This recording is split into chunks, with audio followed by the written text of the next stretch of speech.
York Revolution is on Sports Radio 98.9 FM and 1350 WOYK. Onto the track, it is gone!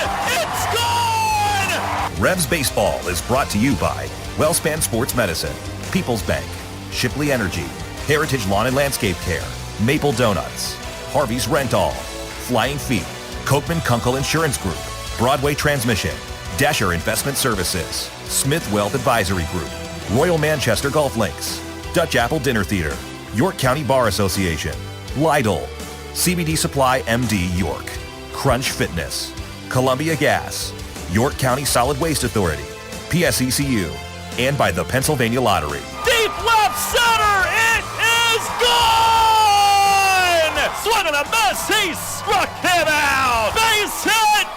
Revs win!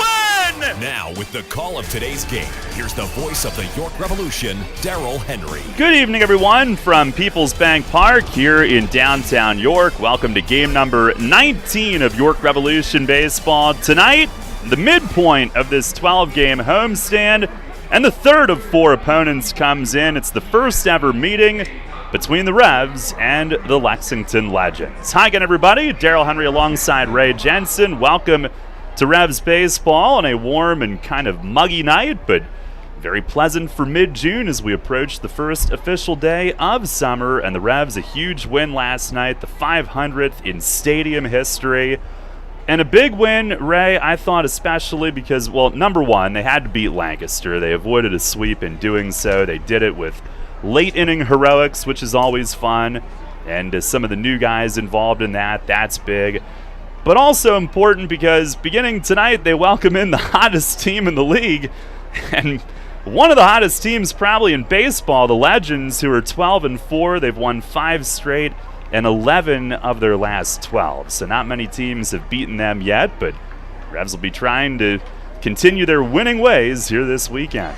Yeah, they certainly have to, Darrell. And boy, was it a wild one last night as they were able to finally get a win over the Barnstormers after dropping the first 2 of the series, and in dramatic fashion at the walk-off home run from Walner Espinal in his first start, pulling a Nick Ferdinand, as we'll call it, with his walk-off home run over the arch nemesis and left. Started off with Trayvon Robinson tagging the Revs with 4 runs batted in, but then the pitching settling in until the later innings when the Barnstormers scored in 4 consecutive frames, including extra innings, but then the Revs will have the last laugh with that monster shot over the arch nemesis, courtesy of Espinal. Yeah, it was a very exciting night. We thought maybe the biggest heroics had come in the 7th inning. They had been trailing all night, and Carlos Castro came to the plate. Now the 0-1. And a slider swung on, hit high in the air, deep toward the right field corner. Gindel back, it is gone! Carlos Castro! Opposite field, 3-run home run! And the Revs jump on top, 6-5 here in the bottom of the 7th.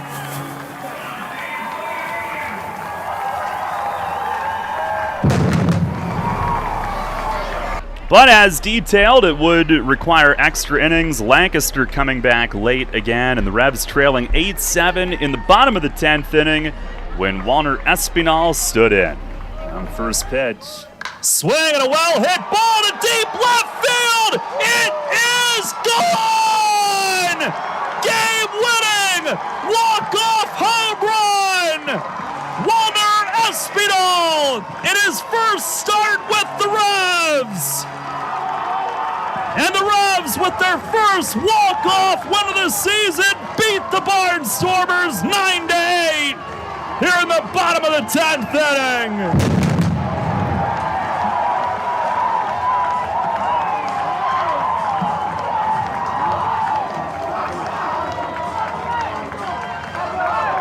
They douse him with the ice bath. They carry him up in the air from the mob scene at home plate, and Walner Espinal, the hero. In his second day with the team, his first start, he wins it with the walk-off home run over the arch nemesis in left. And joining Nick Ferdinand is the only 2 in Revs history to do that in their first start with the team. And we do have a pregame chat with Walner here tonight, and he's got NOL Polanco translating for him. So we'll hear from Walner on the heroics last night in his second official day and first start with the team coming up on our pregame. And in fact, that leads us into What's on Tap, brought to you by Brewery Products and Budweiser here from PeoplesBank Park tonight. We've got that Walner Espinal conversation next with Polo helping out. And we'll hear from Mace, get his take on what it was like down in the dugout on a very exciting night last night as well. And for the first meeting between the Revs and the Legends all time, it'll be Austin Nicely making the start for York, coming off a great outing when he beat Long Island on Saturday night. That was Mace's 500th win. Of course, the Revs last night, another milestone, winning the 500th in stadium history. And Lexington will counter with right-hander Kevin McGowan, former Skeeter. He is 3-0 with a 3.60 ERA in 3 starts so far this year. Nicely 1-1 with a 5.40. Again, we'll hear from Espinal coming up. Mace after that. First pitch tonight set for 6:30 here from PeoplesBank Park on Sports Radio 98.9 FM and 1350 WOYK. There's a lot of talk out there about good health care. We all want a good plan. But step outside and take a good look at all those beautiful trees and shrubs in your yard. Do you have a plan to maintain their good health? Heritage Lawn and Landscape Care has a veteran staff of 12 fully licensed and trained tree health care professionals to rely on, including 10 certified arborists and 3 PA certified horticulturalists. So don't let your trees and shrubs fend for themselves against Mother Nature. Visit heritagelawnandlandscape.com and get world-class care right in your backyard. Money and business are essential to the strength of a community. So is cheering and celebration and music and fun. That's why York Revolution games, concerts, youth sports, special events, and more happen at a place called PeoplesBank Park.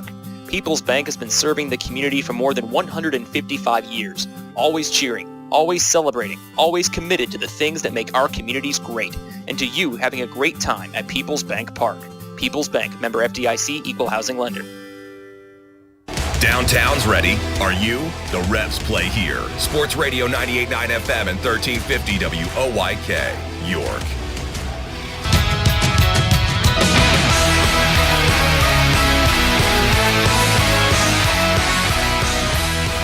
Welcome back here at PeoplesBank Park. The Revs and the Legends tonight, and last night was an unbelievable win for this team with Walner Espinal hitting the walk-off home run in his first start. He is with us. Polo is here to translate on our pregame interview tonight. So Walner, congratulations. And I'm just wondering, what was that moment like? First start with a new team. ¿Quieres saber qué fue esa energía qué sentiste cuando llegaste aquí, sacar una bola y ganar el juego? No, o sea, yo desde que salí de allá de la liga que estaba, yo siempre vine con la mente positiva y preparado siempre para mí, cuando me dieran la oportunidad. Y así, eso pasó y siempre estamos ready para swinguear, ¿usted me entiende? Y vamos por encima, solamente estamos empezando. Well, he said when he came from the league, where he came here positive. When he get a chance to do the best he can, last night was one of those opportunities. He was so excited to hit the ball out of the ballpark, especially the way he was playing. They was winning, and then they went up, so I get part of the win. Got a pretty good ice bath. Have you ever been picked up though? On I think it was it Rivera that picked you up and tried to carry you off? Dice él que si tú has tenido alguna sensación de que alguien te trató de cargar ahí o si fue alguno de Rivera que te cargó cuando notaste. Sí, fue Rivera que me cargó y, o sea, también venía de 3-0 en el juego y no me desenfoqué nunca, seguí en el plan y porque también estaba jugando una buena defensa y, o sea, yo cuando iba a batear para mi último turno siempre dije tranquilo que este es mi turno y yo voy a ganar el juego ahora. Yeah, he said I was so excited. That was Rivera. He carried on. At that going back, he said that he was thinking that he was 3-0. I was the opportunity for him. Like he was playing good defense, during the game, for him to to step up and just do the right things and get a good pitch and try to get the ball out of the ballpark. Talking with Walner Espinal, Polo translating for us. Had you had a walk-off home run before that? Que se ha tenido un jonrón para dejar el terreno. Nunca había tenido un jonrón así, pero se había hecho un walk-off, pero hit, no home run. He said he never got the opportunity to walk off with a home run. He used to be like a base hit, but not like that. That was one of the most exciting things. Coming here to York, did you know anybody on this team ahead of time? Dice que si antes de venir para acá, tú conocías con uno de los muchachos que estaban aquí. O sea, hubiese conocido unos cuantos por televisión, o sea, porque juegan en mi país y eso. Por ejemplo, Edward Paredes, Melqui Mesa, y Wellington Hotel y cosas así. He said that he know a couple guys that they saw him playing on TV with the Winter Boy in Dominican, but he never get a chance to know personally. Like he come here and then you just saw him like personal. Yeah. So like Paredes, Dotel, Melqui Mesa, and a couple more guys. What were you thinking when you stepped in the night before and the first and only pitch you see hits you in the butt? Sí, ¿qué tú pensaste la primera vez que llegaste, el primer picheo te dieron en los glúteos, en la nalga? No, yo vine preparado en ese turno que él me dio, o sea, yo vine preparado para hacer mi trabajo, ¿me entiendes? Y me dieron la bienvenida, welcome to Atlantic League. He said that he came and he got the opportunity to get out of bat. He was so excited, to produce. As soon as he knows he's in first base with a hit pitch. So. Well, lastly, I mean, it's probably a good thing. Like, you come in here, you get to take ground balls, BP every day. It's been a good week for that. Are you starting to feel comfortable with your new group here? Dice que se siente bien venir, tratar de BP, coger el rol con los muchachos y esa cosa, que se siente alguna diferencia venir y estar con el nuevo grupo. No me siento, o sea, me siento igual, me siento mejor ahora porque estoy con más personas con experiencia que me pueden ayudar, ¿sabes? Tengo muchas personas ahí y también los coaches, el manager, ¿sabes? Por ejemplo, el manager anoche habló conmigo y me dijo, oye, trata de coger un poco más de picheo, no trate de brincar al primer picheo. He said that he feel like the same but with the more comfortable because they have more veteran people who can teaching and let him know when he's doing something wrong. Like last night, Mace, they had the side and let him know, listen, you have to see more pitches. You have 3 out with 3 pitches, so you have to be patient. And that's one of the parts that in that at bat, he took the first pitch, there was something hanging and he just take it out of the ballpark. Well, Warner, it was unbelievable. We'll never forget it. Congratulations on the walk-off home run, and keep it going. It's great to have you here in York. Dice que nunca va a olvidar eso y que nada, que felicidades y que no sea la primera vez y que bienvenido aquí a York. Muchas gracias. Thank you so much. And you know, we just started this season, this beautiful season. I'm working hard for everything here. I prepare for this season. Yep. And I wanna be here now. I'm here now. I'm gonna ¿cómo le digo así? Por ejemplo, aprovechar. He's gonna approach the time, the opportunity that he's gonna get here. Keep working hard to see what happens. Absolutely. Well, thank you both. Thank you, Polo, as well, and go Sixers. Thank you, Daryl Henry. Let's go 76ers. Is the one and only Noel Polanco translating for our pregame guest, Walner Espinal. Appreciate his time. That was great. And an unbelievable moment here at PeoplesBank Park last night. We'll take a time out here in the pregame show. Mace joins us on the Broadway Transmission Manager's Report. Up next. The 1741 Club is here. You in? PeoplesBank Park introduces a revolution in hospitality in York. The 1741 Club, presented by UPMC. Now open on the skybox level of PeoplesBank Park, the 1741 Club features stylish design and contemporary decor, all-inclusive food and beverages, and totally flexible ticket purchase options. The hottest spot in York is the place to entertain and thank customers, reward employees, celebrate family occasions, or simply treat yourself to an all-inclusive experience at the ballpark. Nightly menus include enhanced classics and a rotation of special offerings, and house selections of draft beer and wine and a full range of non-alcoholic beverages are included in the ticket price. 1741 Club tickets are available for individual purchase through 3 levels of membership or as season tickets, and they can be used for any of the York Revolution's home games based on availability. The 1741 Club, presented by UPMC. You in? Details and pricing at 1741club.com. Remember rushing to the newspaper in the morning to read all about that Revs game from the night before? Was it?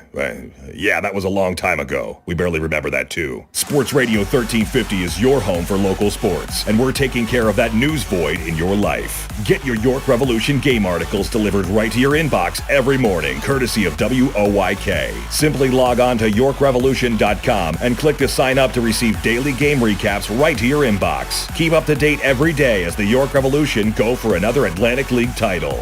We're your source for local sports. Sports Radio 1350 WOYK. First in York, first in sports. Catch the Revs all season on Sports Radio 98.9 FM and 1350 WOYK. First in York, first in sports.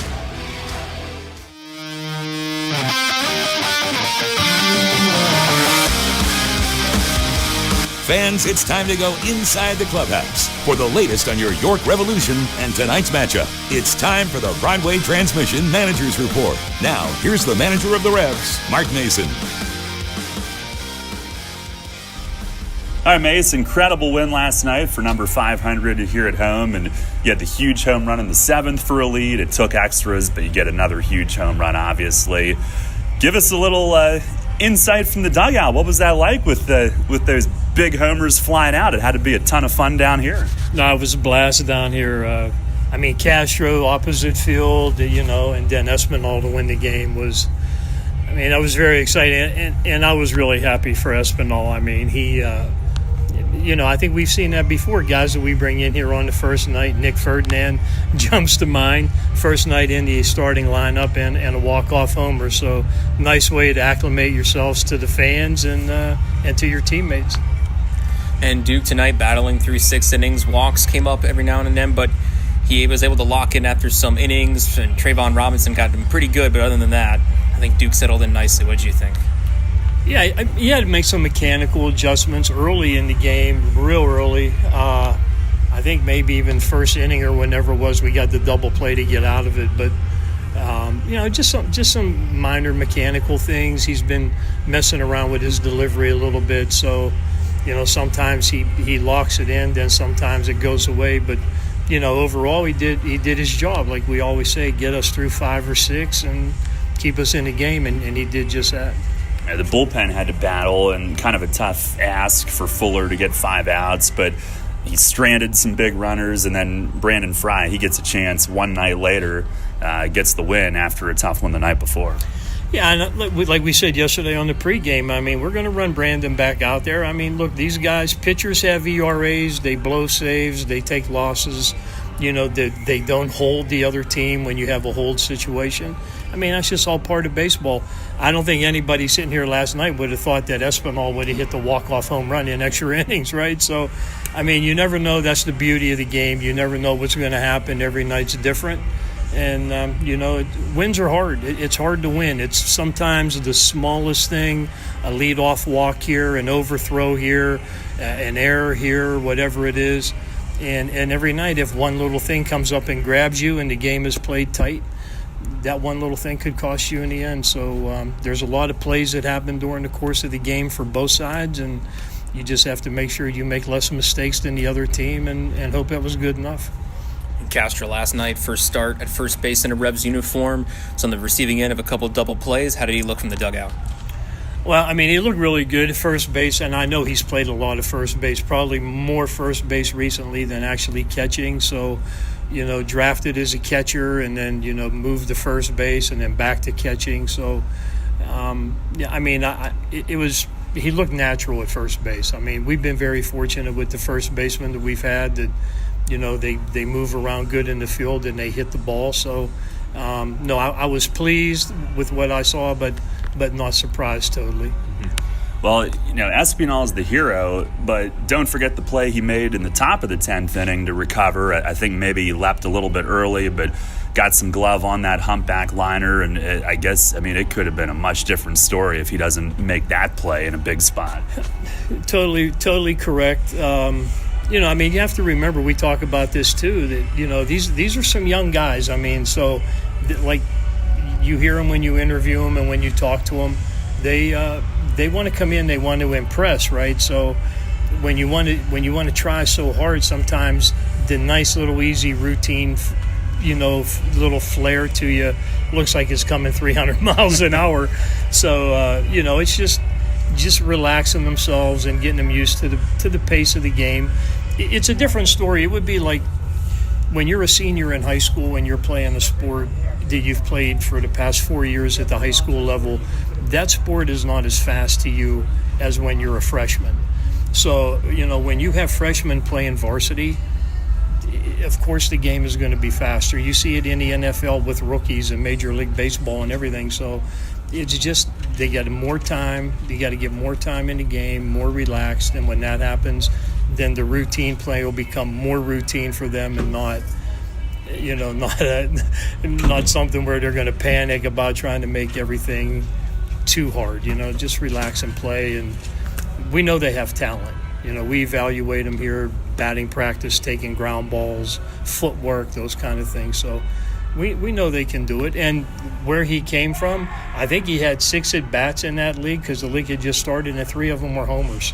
So I mean, I do know that the power was there, and he's played a ton of second base in his career. So, we'll just see how he settles in. But last night should relax him now. That should help him relax and then go from there. How's Jan Sanchez doing? That I can tell he's a gamer because he wants to be in there even though he's a little banged up, right? Yeah, he is. I mean, when he slid into second base, he kind of either jammed the finger or dislocated it, but kind of pulled it on the field to pop it back into place. I mean, but then he finished the game, and the doc said after the game, you know what? Other than a little bit of swelling, other than that, it's day to day in his tolerance. We did send him today to get an X-ray just to make sure nothing broken, and that was all negative. So he came back, took batting practice, took ground balls, and he'll be in the lineup again tonight. And tonight, Austin nicely takes the mound for York. Really good game against the Ducks. A quality start against them last time out. Your expectations for him against the Legends tonight? Well, my expectation would be to just pitch the same way. That's what I can hope for. And this is a team we really don't know too much about. I mean, we know some of the pitchers on their team because they were here in the past. But position player-wise, there's a few that I know, but not many. And, so what Austin has to do is like all pitchers. You go out and you pitch your game to your strength. And if they adjust to that, then we can adjust. But in the meantime, we're not going to try to change anything from the last start just because we're seeing a different team. Just take that same approach out there and try to execute the game plan, and then we'll adjust on the fly like you have to do usually every game. All right, Mace, thanks a lot. Good luck here tonight. Yep, thank you. All right, Revs manager Mark Mason on the Broadway Transmission Manager's Report. Revs getting set to be introduced to the field here tonight. First ever meeting against the Lexington Legends. Robert Carson, who's with the Legends now, he caught the first pitches tonight in his Legends garb, as he used to do almost every single night here in York. Great to see him and Tyrell Harris earlier today, both back in town. Now the Revs have taken the field. Austin nicely has grabbed the game ball. Let's listen in on our national anthem tonight. Being modest when we revved up. It's the Revs, baby, the Revs, baby.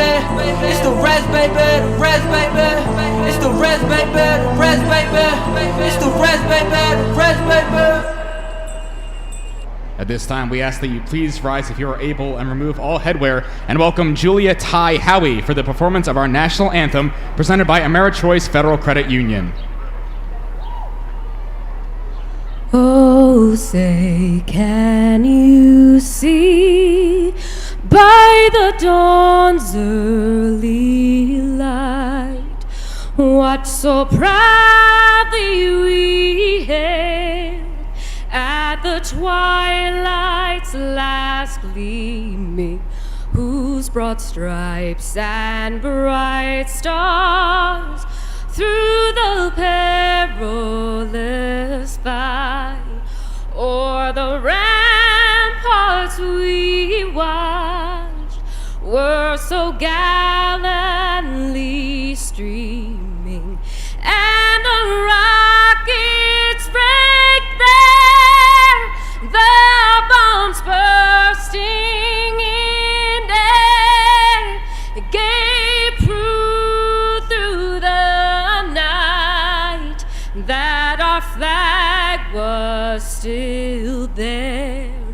Oh, say does that star-spangled banner yet wave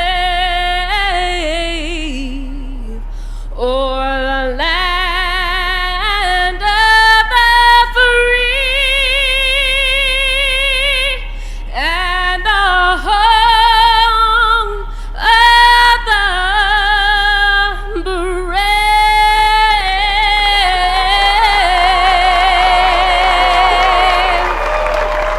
a magnificent job on our national anthem here tonight as we get set for Game 7 on this 12-game homestand. Revs and the Legends, first of 3 here on this Father's Day weekend. A warm one here tonight at the ballpark as Austin Nicely begins his warm-ups on the game mound. The Legends lineup tonight brought to you by Flying Feet. It'll be Cole Sturgeon in center field leading things off. Ben Eklinski in right field to hit second. And longtime Major League great, one of the greats in Cincinnati Reds history, Brandon Phillips, who's playing in the league, and he's a part owner of the Legends. And of course, his brother PJ is their manager. Brandon Phillips at second base is hitting third. Courtney Hawkins, the league leader in home runs, is in left field batting cleanup. Jordan Pacheco will do the catching and hit fifth. Roberto Baldequin at shortstop is hitting sixth. And it's Sam Claycamp at first base batting seventh. Chris Fornacci at third base hitting eighth. Tillman Pugh is the designated hitter batting ninth. Again, Sturgeon, Eklinski, Phillips, Hawkins, Pacheco, Baldequin, Claycamp, Fornacci, and Pugh for the Legends, with right-hander Kevin McGowan making their start. And that lineup, Ray, facing Austin Nicely, who was absolutely outstanding last time out Saturday night against Long Island. He really was, and I think the key there was just allowing soft contact, only allowed just one run, not even earned. He had 3 strikeouts, so I think the key was just the off-speed stuff. He really had strong command of it, and he had the Ducks guessing all night. But let's see what he does against the Legends, who are a much hotter hitting team than the Ducks were last weekend. The Legends third in the league in runs scored. Our Dasher Investment Services first pitch is over for a strike. We are underway tonight, 6:36 our start time. And the sun's shining now, the 0-1. And a swing and a bouncer foul, first base side. It had been kind of this sort of hazy, humid look all day, but now the sun breaking through clearly. Left on left against Sturgeon, a .254 hitter with 3 home runs. Pitched from Nicely, working quickly, and a foul tip, bouncing straight back.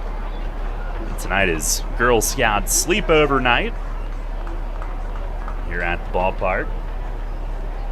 The movie on the video board overnight. The pitch, breaking ball, and Sturgeon leans into it and is hit by a pitch. And Brian DeBrouwer says, "No, you're not." He leaned into it, and he is not going to be awarded first base. He stuck his front arm right into the pitch. Nicely was looking in like, "Are you kidding me?" And Brian DeBrouwer right on top of it. So the first at bat continues.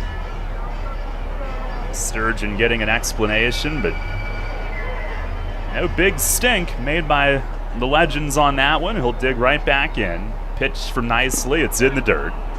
He's got Tyler Hill back there with him tonight. Carlos Castro starting over at first base again.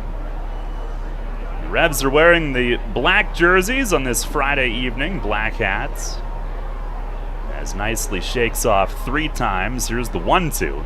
And a swing and a miss. He struck him out. Change up down and in. And Nicely starts the game with a K.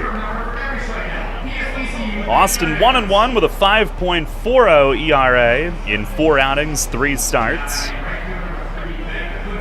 They had 1 big inning in each of the first 2 outings, but last time out, just 1 unearned run going into the 7th.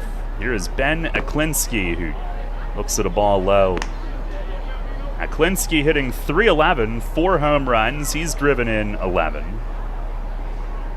And the 1-0. Swing and a towering pop-up, foul ground. Hill will give it a look, but it is way back in the stands. Brandon Phillips on deck helping out and telling Tyler it's way back there.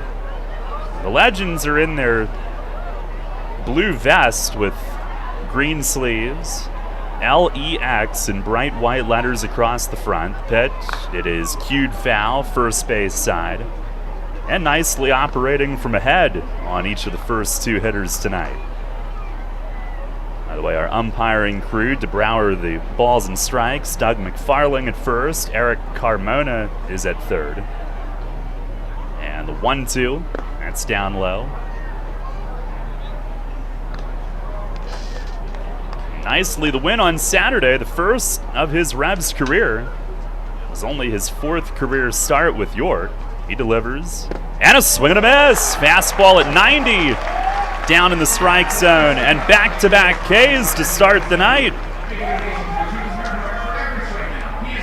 Our weather tonight brought to you by Heritage Lawn and Landscape Care. 86 degrees, a little bit muggy. Right now the sun's shining, a breeze out to left field. And here is Brandon Phillips, who's hitting at .292, 2 home runs through 6 games played.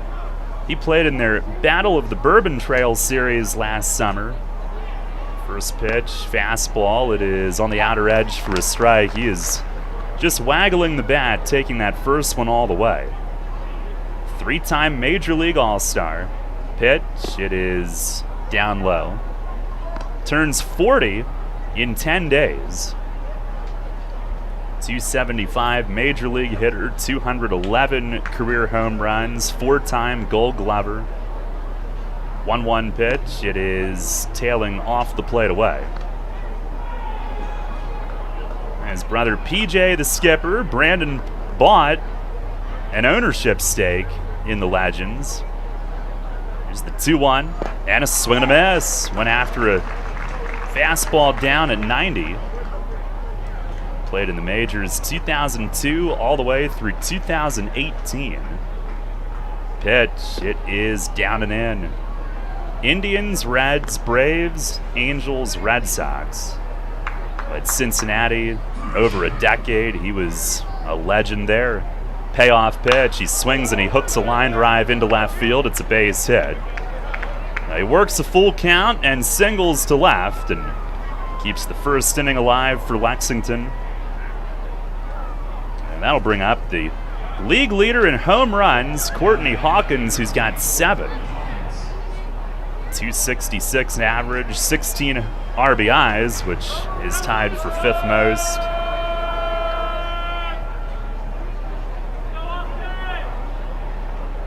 Nicely the pitch, fastball, it is outside. Hawkins, who had been with Sugarland in this league, 18 home runs in 2018, was right at the top, and the Reds signed him that August. Pitch, he swings and he bounces a foul back. 2019, early in the year, was with Sugarland, but then the Giants plucked him right away. Former first-round pick of the White Sox. Nicely the stretch. And the 1-1. Tried to backdoor his breaking ball, missed. And Hawkins, of course, included in that conversation, Daryl, but I think we're going to see a lot of familiar names who faced the Legends and the West Virginia Power, for that matter, as they went to former Skeeters, former Patriots, and beyond to get Atlantic League veterans to fill their roster. Phillips dancing off first, nicely goes home, and a swing and a miss. Good changeup. Evens the count on Hawkins, 2-2.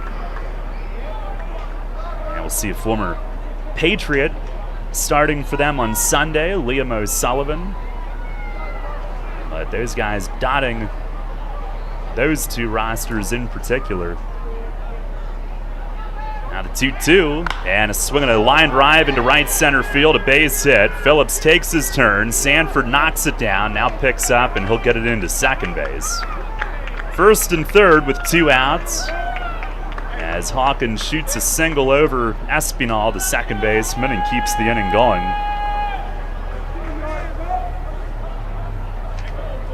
And nicely starting the night with back-to-back strikeouts. Back-to-back singles have followed.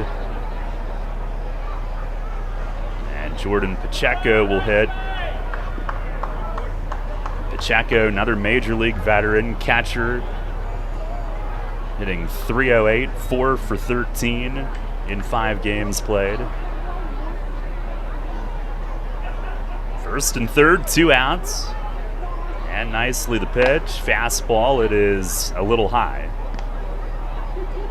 At start against Long Island on Saturday, nicely 6 2/3 innings, just 3 hits. One unearned run and a 3-1 win. The 1-0. And a swing and a foul tip right down in the right-hand batter's box. It comes to a stop. Nicely gave up an unearned run in the first inning in that game. A sac fly, nothing after.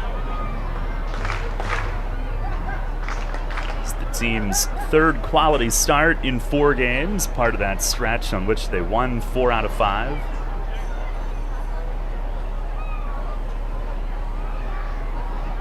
Now the 1-1, and a swing and a fly ball, left center, not deep. Encarnacion is in from left. He's there and squeezes.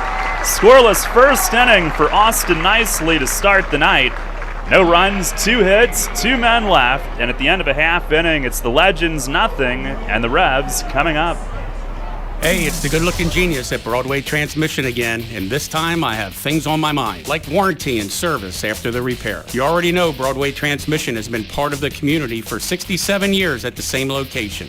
But did you know that in that time, your county has seen many transmission shops close its doors, like Amco, Atomic, Clutch and Go, Dr. Transmission, Cotman, York County Transmission, Winters, Goodlings, Lee Miles, A1. What grinds my gears about these closings are the customers are left with no warranty.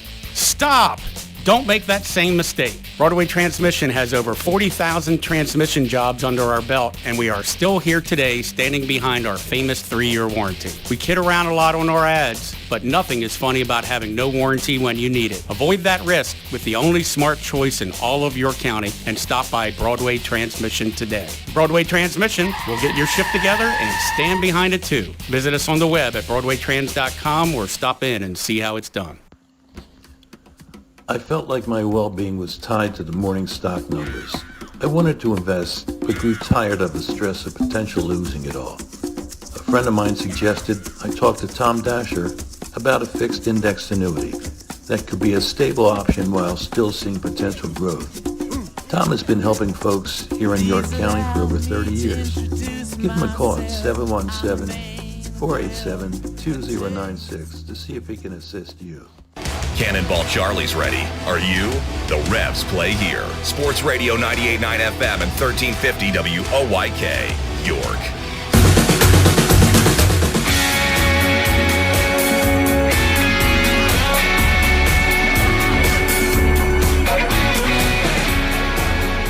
No score, Revs coming to bat against righty Kevin McGowan. The lineup they've got tonight brought to you by Flying Fetus. Pacheco just threw a ball into right center, trying to throw it back to the pitcher. It'll be Darian Sanford in center field leading things off. Chris Vasquez at shortstop is hitting second, as Jan Sanchez was a late scratch, but he can play from what we're told with that finger problem. Carlos Castro at first base will hit third. Wellington Dotel in right field is batting cleanup. JC Encarnacion, left fielder, hits fifth. Andrew Dundon, third base, batting sixth. Walner Espinal at second base hits seventh. Tyler Hill will catch and bat eighth. Josh Vitters is the DH, hitting ninth. And McGowan, 3-0. He's ready. First pitch to Sanford is down low from the former Skeeter. He's tied with a couple of others, including Alex Sanabia for the league lead in wins. 1-0, and a swing and a miss. Fastball. Sanford checks with DeBrouwer on where that one would have been had he not swung. He's hitting 239. And pitch to him. Swings and misses. And a little 3-game hitting streak snapped last night. 5 for 11 in those 3. Leads the league in steals. 1 off the league lead in runs. Pitch, and it stays a little high. Fornacci at third is in, even with 2 strikes. 2-2, and a swing and a miss. Kept it down, and Sanford can't connect. And McGowan starts his night with a strikeout. 3-0 in 3 starts, a 3.60 ERA. 15 innings, 11 hits, 6 runs. Has walked 7, struck out 15. Opponents hitting 200.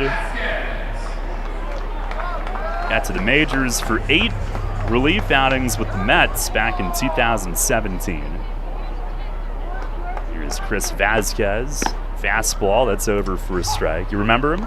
I do, and he has early Jacob deGrom-like hair now after kind of going with the shorter hair throughout his minor league career. The 0-1, and that misses down and away. Of course, also played for Wally Backman, AAA Las Vegas. Did you see Mace's ponytail today? Styling. Pitch to Vasquez is fouled the other way and right. This will head into the bullpen balcony right off an umbrella.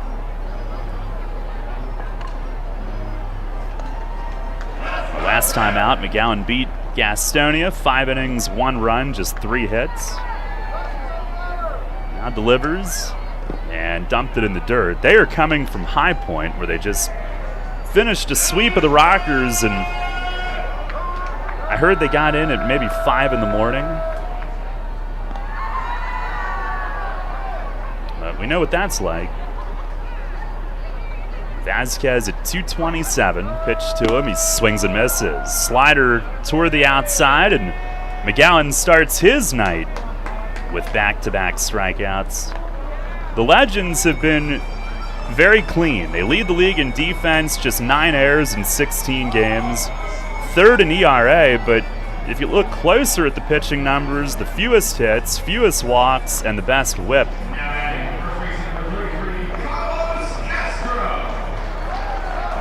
Here is Castro, one of the heroes last night. Huge 3-run homer in the 7th, drove in 4 for the 3rd time this year. Leads the league now with 20 driven in. First pitch, swinging and a bouncing ball toward the middle. It's short. Baldachin charges in front of second. He gloves and he fires on the run and got him. 1-2-3 first inning for Kevin McGowan. And we are off and running tonight at the end of 1 here in York. No score. Runners know the challenge. It's not the uncompromising weather. It's not the pounding repetition. It's not knowing how to dig deep as you start the climb of that last hill. For runners, the challenge is the discipline to keep running. Flying feet. Casual runners, amateur runners, hardcore runners, no matter what level runner you are, Flying Feet Sports Shoes is with you every step of the way. Flying Feet has become the leader in athletic footwear and properly fitting the feet of runners throughout Central PA. Flying Feet has become the leader in athletic footwear, properly fitting the feet of runners throughout Central PA. And that holds true whether you're training or racing on roads, tracks, or trails. For those searching for that discipline, Flying Feet provides the latest shoe innovations, the accessories and equipment, and the inspiration to keep on running. Greg Baum and his staff have the knowledge and the true understanding of what running is all about. As one local runner put it, Flying Feet is family, and all runners are welcome. Flying Feet. Flying Feet Sports Shoes, 1511 Melrose Avenue, York, just off exit 18 of I-83. Sports injury? Walk into WellSpan Urgent Orthopedics for immediate care. No appointment is ever needed. Our orthopedic and sports medicine specialists are here to treat you. Visit wellspan.org/urgent orthopedics today for hours at our York and Hanover locations. Get the latest on the Orioles with the Baltimore Baseball Show, hosted by Dan Connolly. Mondays at 6 on Sports Radio 98.9 FM and 1350 WOYK.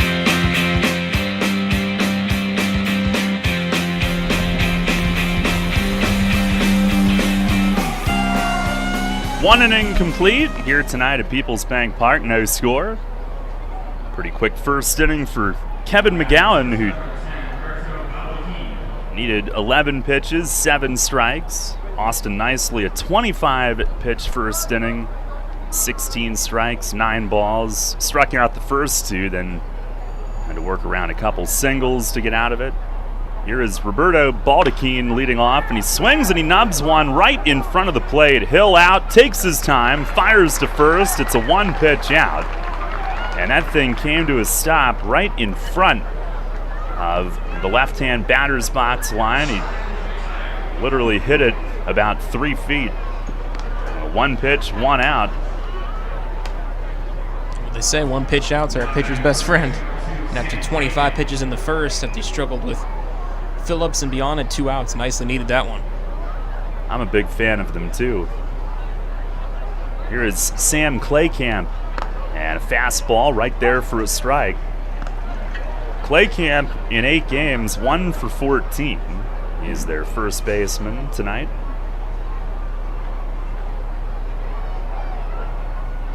The 0-1, and a swing and a miss. Fastball at 90.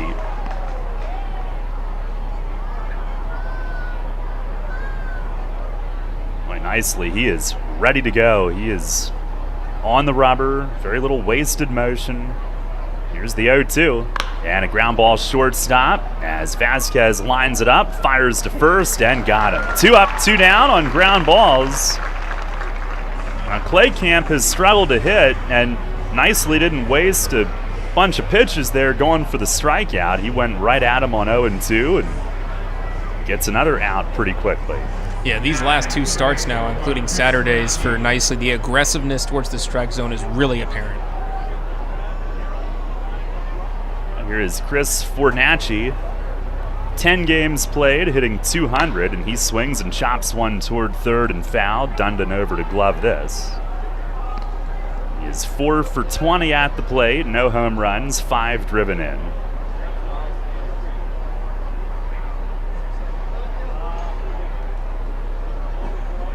The 0-1, and it is just off the outside corner.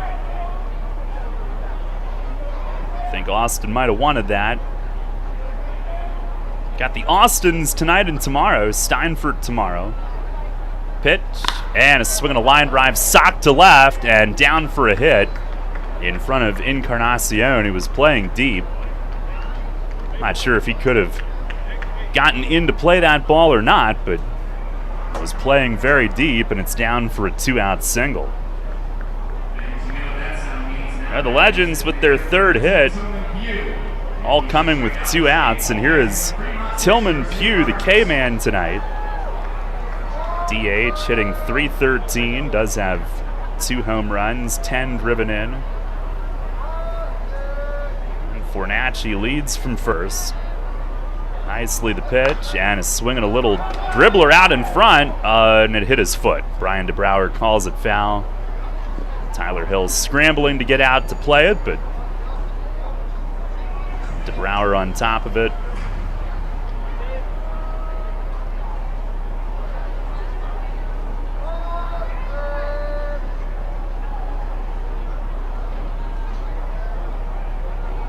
On the stretch from Nicely. Stares at first, comes home, and misses down and away. Pugh, who played many years across the Frontier League, American Association, Pacific, Can-Am, early in his career got to single A with both the Mets and White Sox. 1-1, and a swing and a chopper foul down past third. 2 strikes, fans. What do you want?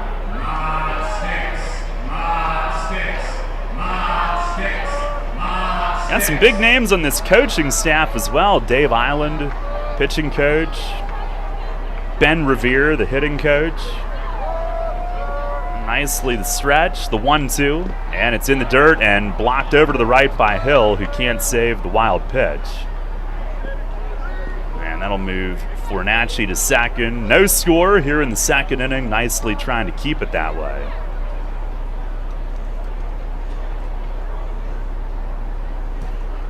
Well, I think they're calling it a pass ball, even though it bounced, but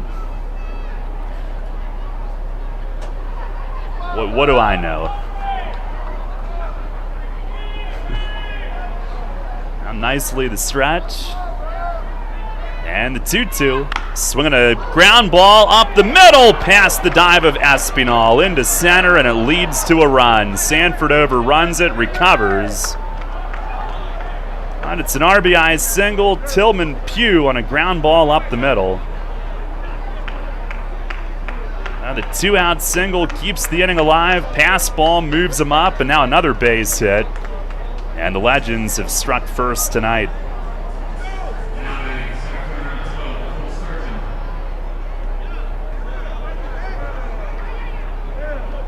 Again, the one that Fornacci hit, thought maybe could have been caught, but you've got guys playing positions that they haven't played a ton of.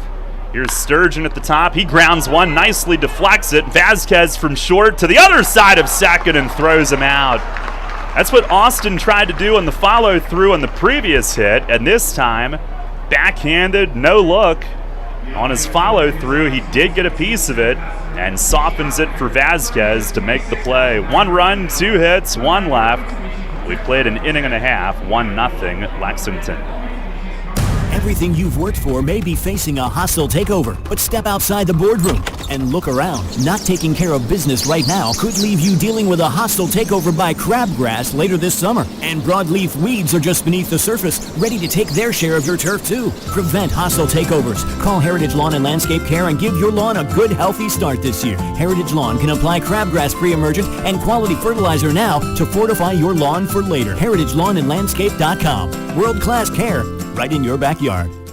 Ray Jensen here, and I'm joined by a diehard Rebs fan who's agreed to donate their time to talk the upcoming York Revolution season. Sir, what do you think of people who say Rebs fans are not the best fans in the world? You're an idiot and you don't know baseball. Ouch, but a fair comment. What would you say to all 120 York Revolution regular season games being broadcasted on radio? Yeah. Well, there's something we can all agree on. Sports Radio 98.9 FM and 1350 WOYK, your home for the York Revolution. Tee off this season on the best layout in Pennsylvania and experience Royal Manchester Golf Links, bringing you to the coast of the British Isles while never leaving your backyard. Our unique Pure Links layout in the rolling hills of York County gives golfers an experience like none other, featuring 18 pristine holes with picturesque views of the countryside and consistently ranked one of the top public courses in the state. Also offering outings and event bookings. Book your tee time today at 717-268-0490 or nab our online specials at RoyalManchesterGolfLinks.com. Your source for all of Friday night's action. Central PA Game Day with Steve Navaroli. Saturday mornings at 9 on Sports Radio 98.9 FM and 1350 WOYK.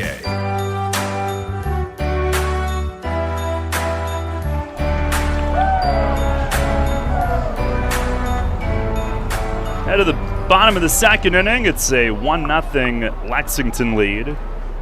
Unearned run with 2 outs in the second, and Dotel will lead things off as McGowan fires a hair low. Dotel at .364 with a home run and 8 driven in. Has been hot. Starts in right field again tonight.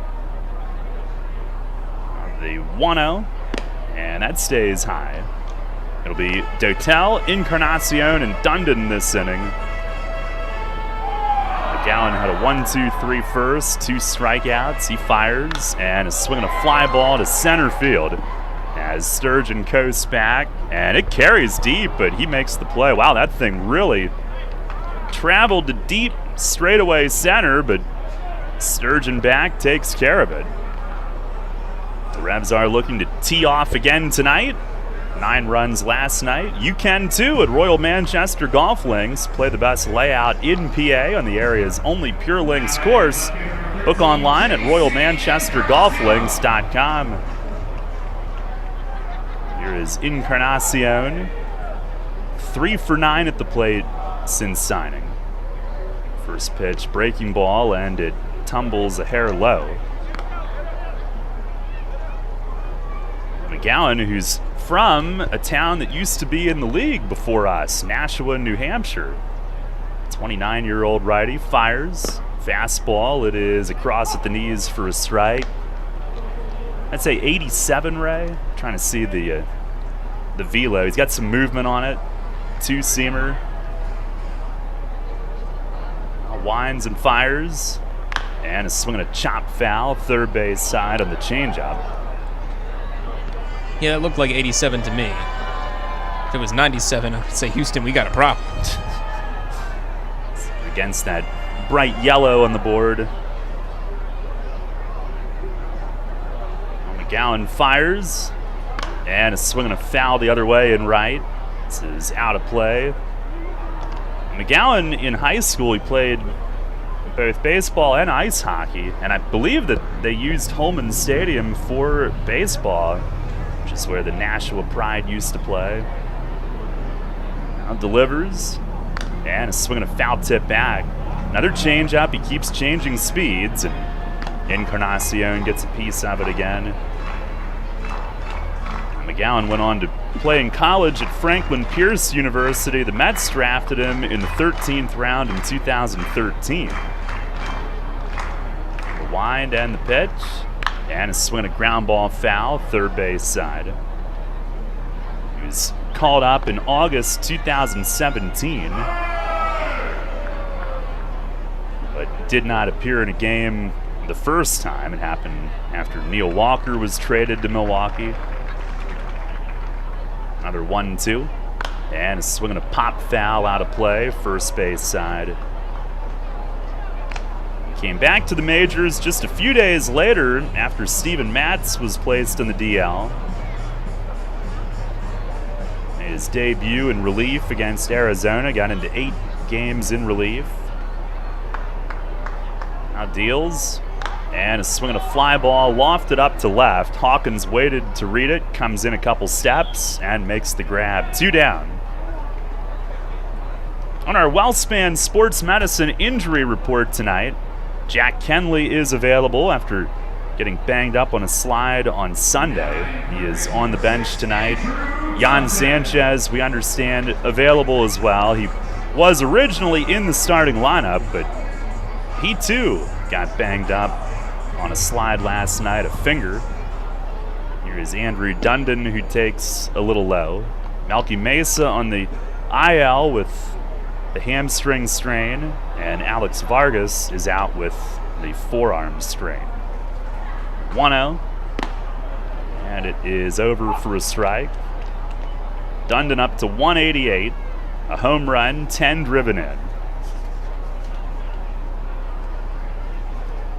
Good series against Lancaster. Pitch, and that's across for a strike. 4 for 12 with a homer, 2 RBIs, 2 walks in that series.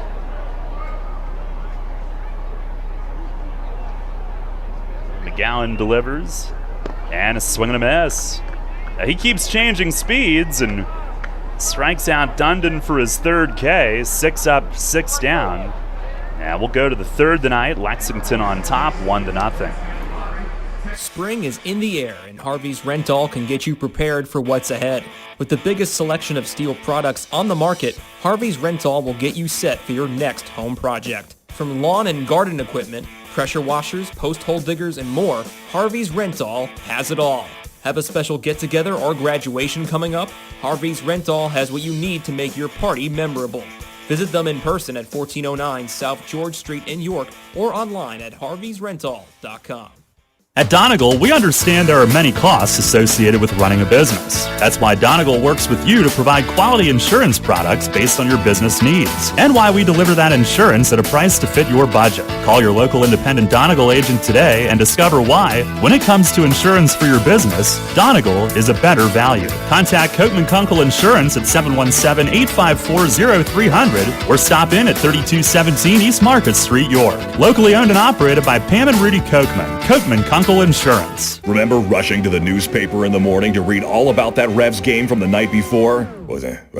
Yeah, that was a long time ago. We barely remember that too. Sports Radio 1350 is your home for local sports, and we're taking care of that news void in your life. Get your York Revolution game articles delivered right to your inbox every morning, courtesy of WOYK. Simply log on to YorkRevolution.com and click to sign up to receive daily game recaps right to your inbox. Keep up to date every day as the York Revolution go for another Atlantic League title.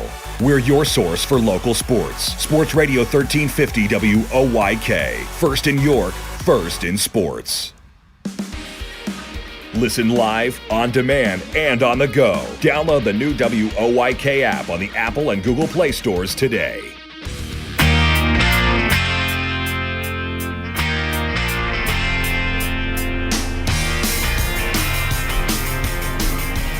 End of the 3rd, 1-0. Lexington up. First pitch to Ben Aklinski is down and away for ball 1.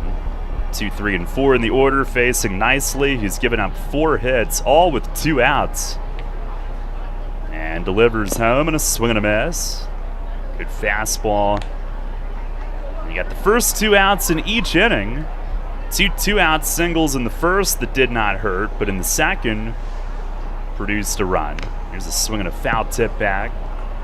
And the first one maybe should have been caught in left. That kept the inning alive. Then a pass ball advanced, and then another base hit scored their run. Aklinski struck out his first time tonight. Pitch, and he swings and he grounds a foul over by the Legends dugout. Brandon Phillips on deck, Courtney Hawkins in the hole.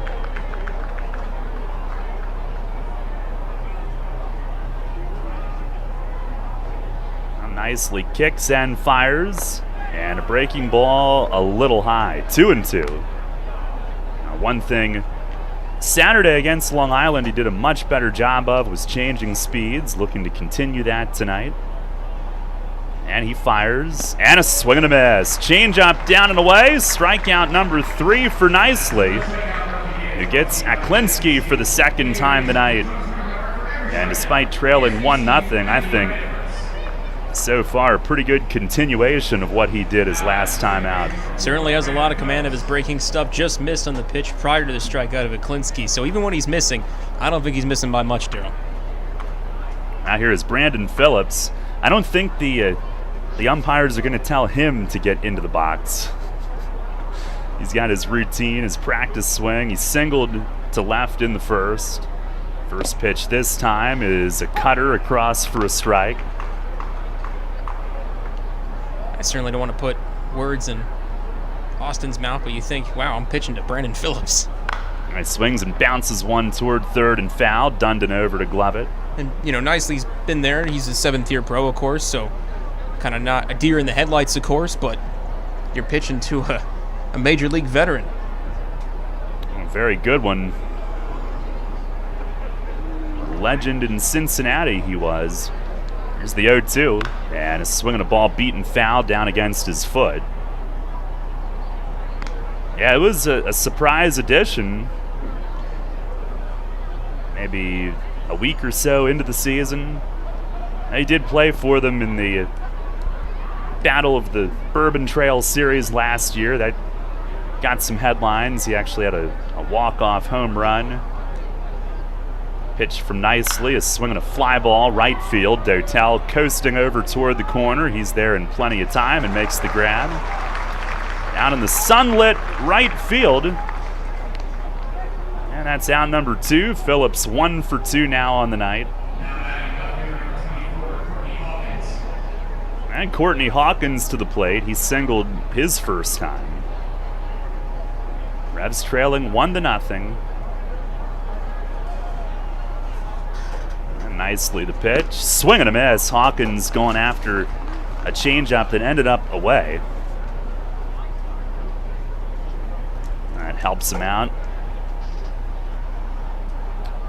Oh, well, now Nicely was ready to throw, and I think he thought that time had been called and he stopped.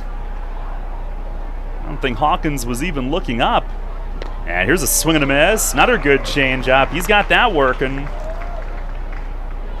He is working really quickly tonight. He is ready to go.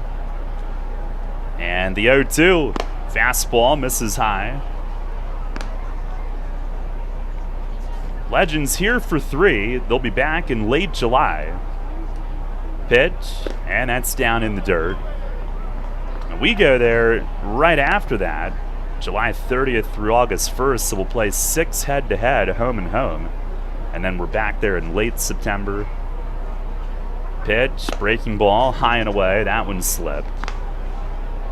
Now, Nicely trying to have his first 1, 2, 3 of the night.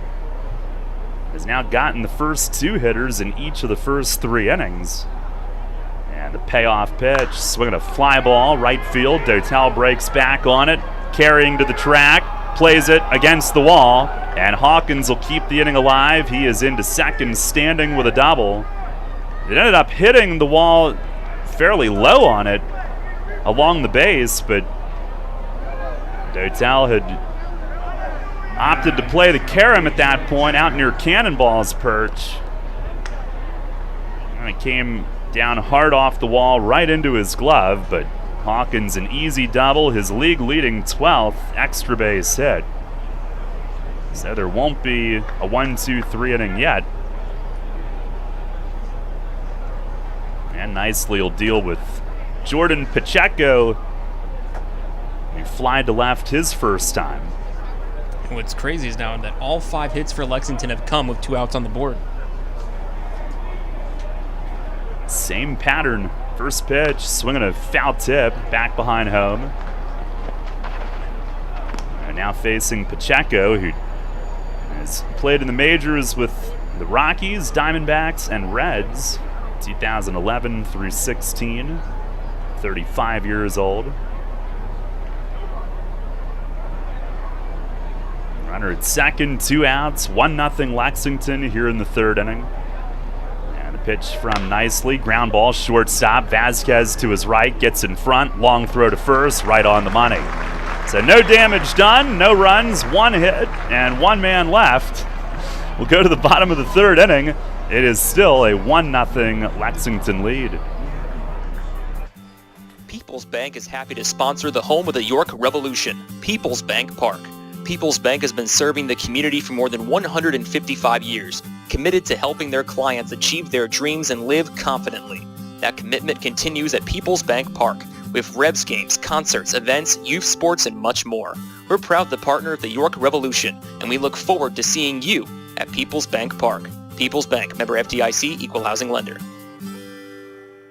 Shipley Energy is more than just an energy company. We're your friends, family, and neighbors, and have been serving the community for over 90 years. Whether you need energy for your home or for your business, we've got you covered. We can help keep you comfortable with all your heating needs, from heating oil to propane, electricity to natural gas. And if something breaks, like your air conditioning or furnace, we have a team of HVAC experts ready to fix it, so you can stay comfortable all year long. To learn more, visit ShipleyEnergy.com or call 855-5-SHIPLEY. Need an excavating contractor for your upcoming project? Get it done locally and get it done right with Barnes & Barnes Incorporated Excavating. Locally owned and in business since 2005, Barnes & Barnes Incorporated Excavating is a small excavating and landscaping business, offering demolition, excavating, landscaping, foundations, concrete, sewer and water hookups, lot clearing, welding, fabrication, and more. Located in Windsor at 30 North Blacksmith Avenue, Barnes & Barnes will get the job done right. Call Scott to schedule your project at 717-515-3495. That's 515-3495. Or email him at barnesbarnesscottinc@gmail.com. That's barnesbarnesscottinc@gmail.com. Downtown's ready. Are you? The Revs play here. Sports Radio 98.9 FM and 1350 WOYK, York.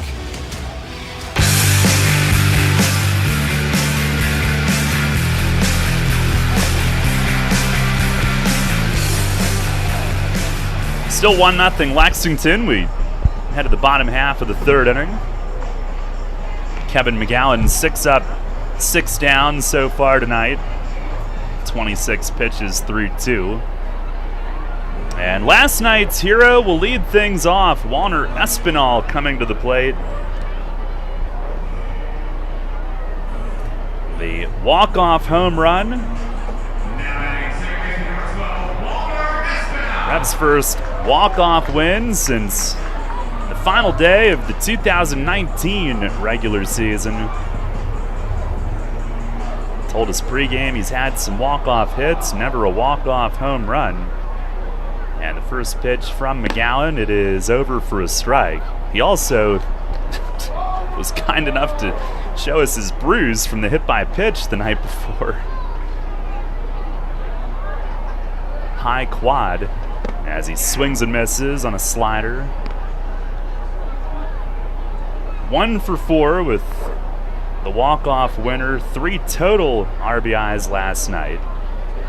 McGowan with the pitch.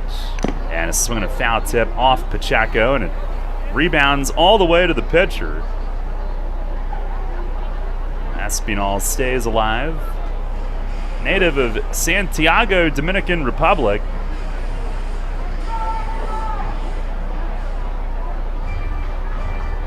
He's 21. Might be the youngest guy we've ever had. Another 0-2. And And it misses down and away. 18th walk-off home run in stadium history, providing win number 500. Pitch, and a swing, he scrapes a foul, rolling over toward Tyler Hill, who's on deck.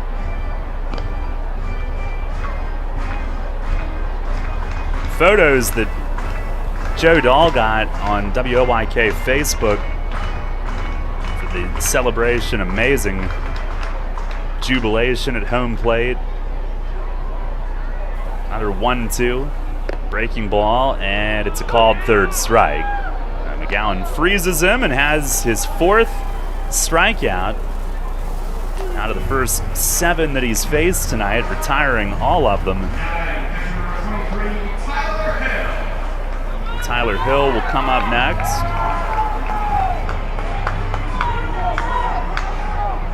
Hill, a tough go offensively of late, down to 138, but hopefully more playing time. He'll get into a rhythm. First pitch, swinging, and he belts one straight away center. Sturgeon going back, and it's over his head, and one hops the fence. And Hill on his way into second. He's there with a double. First pitch, swinging, and hammers it to straightaway center. Over the head of Sturgeon, sprinting back, and the Revs have their first base runner of the night.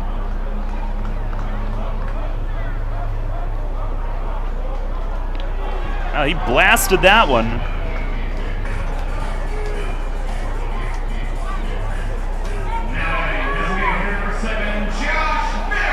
It's his 5th hit of the year, his first for extra bases.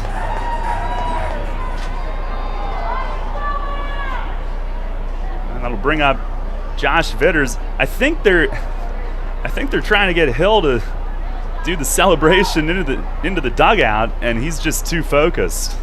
Waving on, trying to get his attention. First pitch to Vitters is over for a strike.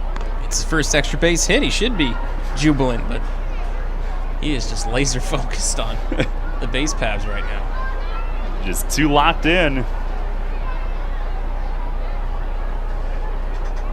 Now the 0-1, and a swing and a miss. McGowan going soft away. The Revs trying to tie it up, trailing 1-0 here in the 3rd inning.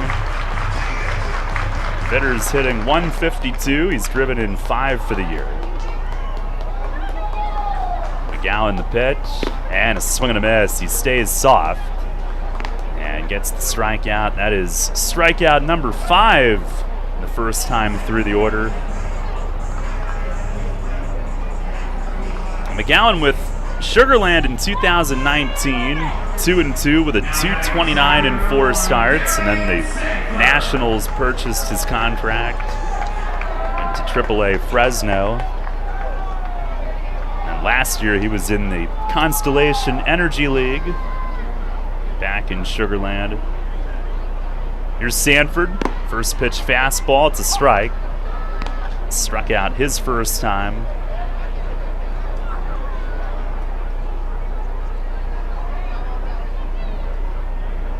Down 1-0 here in the 3rd inning. Pitch, and a swing and a miss. Boy, every pitch, McGowan, it's a different speed. And that time had Sanford out in front.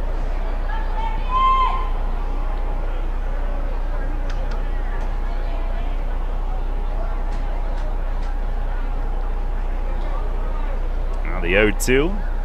And it is over for a called third strike. Sanford drops the bat. He is frustrated. And McGowan strikes out the side in the 3rd, giving him 6 total. No runs, 1 hit, and 1 left. We go to the 4th. Ray with the play-by-play. The Revs trailing 1-0.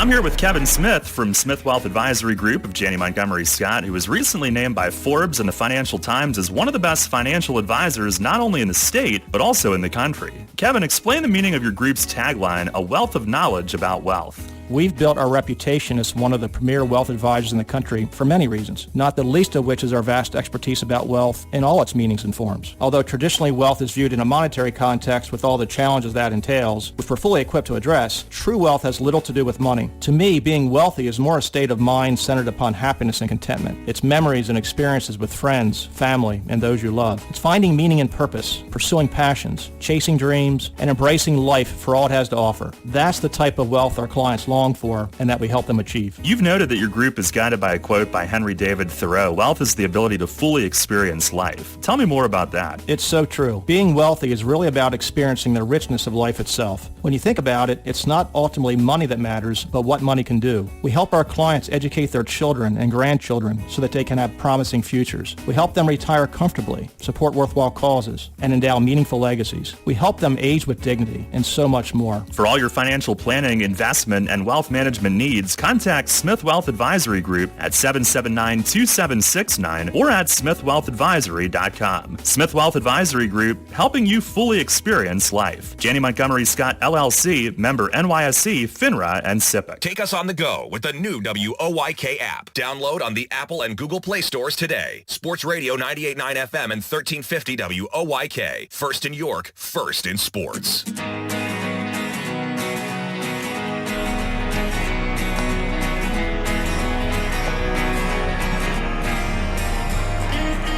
Welcoming you into the top of the fourth here at PeoplesBank Park. Ray Jensen here with you. A pleasant good evening as it's a 1-0 Legends lead, though, due up for Lexington here in their fourth. Roberto Baldacchini, Sam Claycamp, and Chris Fornacci. The 6, 7, and 8 hitters of their order due up to face Austin Nicely, who has 3 strikeouts through 3 innings of work. In the first pitch to Baldacchini, misses for a ball, 1-0 count. The Legends shortstop so far, 0 for 1 of a ground out.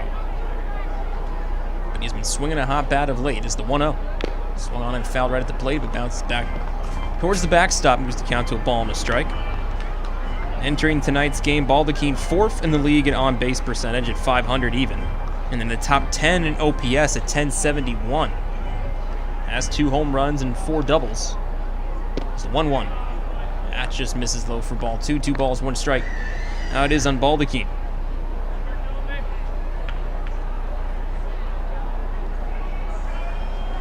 Pitch swung on by Baldacchini and a high looper to the shortstop. Vasquez fields it, throw across to first, and he legs it out. Baldacchini beats the throw by maybe a step, if that. It was a close play. Vasquez was getting the high looper well above his head and then came down in plenty of time to make the throw, but then Baldacchini was hustling as he saw the field play from Vasquez was quick. Leg it out, and it's an infield hit for Roberto Baldacchini.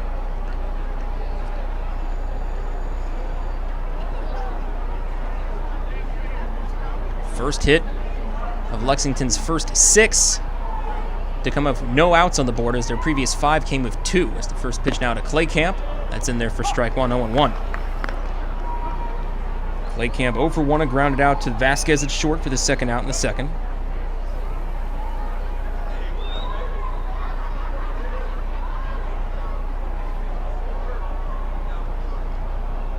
From the right side, Claycamp ready with the 2-tone bat as he swings and foul tips the next offering into the glove of Hill for strike 2. Now Nicely quickly ahead of Claycamp 0-2.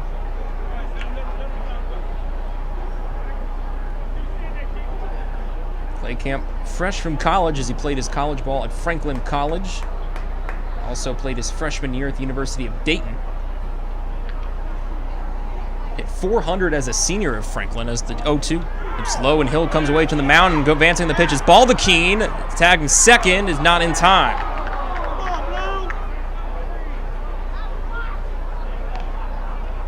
Espinal came over to try to get Baldacchini on the leg. Couldn't get there. He slides in feet first of a stolen base. That's just the 6th stolen base for Lexington in their first 16 games. 6th stolen bag of the year belongs to Roberto Baldacchini, who stands at second. Still no one out. 1-2 count for Claycamp. Lefty nicely set. As he looks to Baldacchini at second. Lifts the leg and fires. The 1-2 swung on by Claycamp and hit foul out of play first base side. Karam's off some part of the stadium and heads back to the seating bowl. We'll do it again at a 1-2 count. Clay Camp at all 3 years at Franklin College, hitting at least 300 or better. 316 his junior year, the lowest batting average. Waiting the 1-2 from Nicely. Look the second, now fires. Swung on by Clay Camp, and that's a liner to right center field. That will fall for a hit. Sanford getting on his horse to field it. Throw into the infield is cut off, and a run will score for the Legends. It's an RBI base hit for Sam Clay Camp. Scores Baldachin from second, and it's now a 2-0 Legends lead. Just the second hit, third RBI for Clay Camp with the Legends here in 2021, but it increases their lead to 2.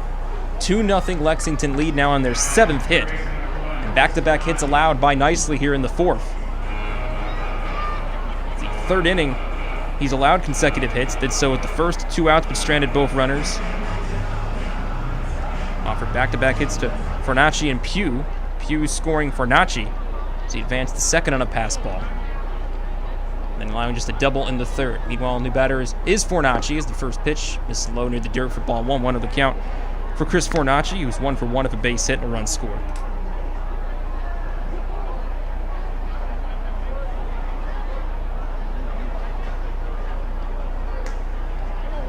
The count for the Legends' third baseman entering play tonight, 3rd in the league in on-base percentage at .515. Next pitch, that's in there for a strike, and it's a ball and a strike for Fornacci. Fornacci playing all 4 years of college ball at Pepperdine University out in Malibu, California. Stayed in the California area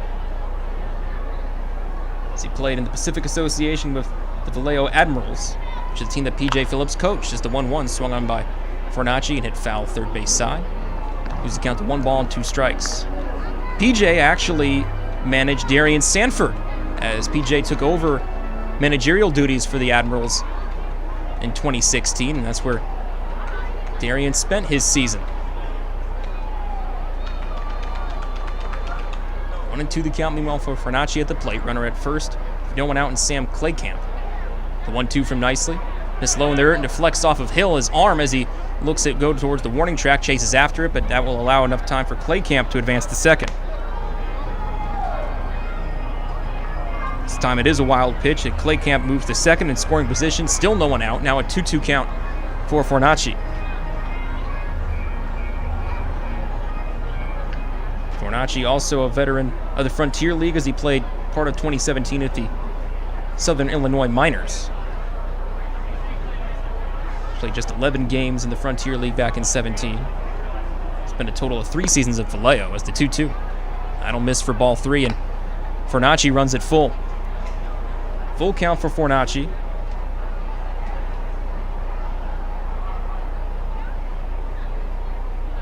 Came into tonight 4 for 20, but now is 5 for 21. The base hit. 1 for 1 to start his evening. Payoff pitch coming up. Here it is. And it misses low, ball 4, and Fornacci works a walk. 3 in a row to reach safely for the Legends. Runner at first and second now of Fornacci and Clay Camp respectively. Still no one out for the designated hitter Tillman Pugh, who already has an RBI base hit on his evening. Scored the man at first, Fornacci, back in the second on an RBI base hit.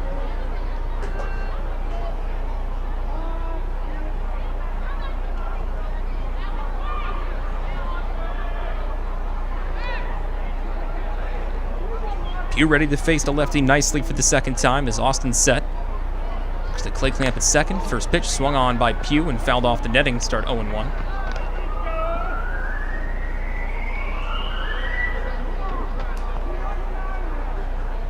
Tillman Pugh was drafted twice. The first time he was drafted was in 2009 in the 16th round. The Seattle Mariners, at the time out of Gateway Community College, elected not to sign.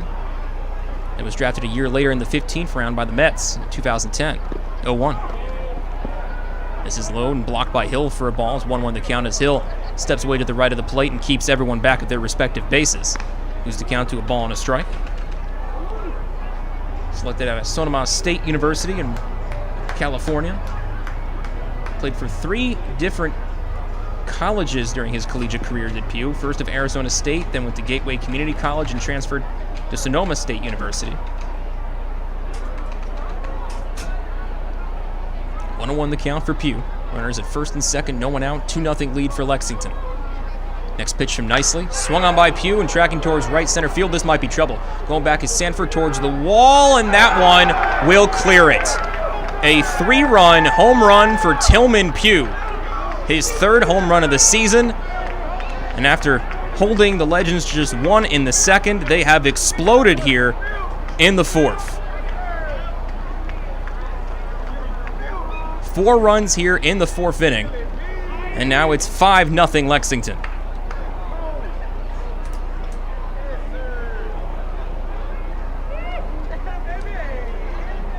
Three-run home run to right center from Tillman Pew.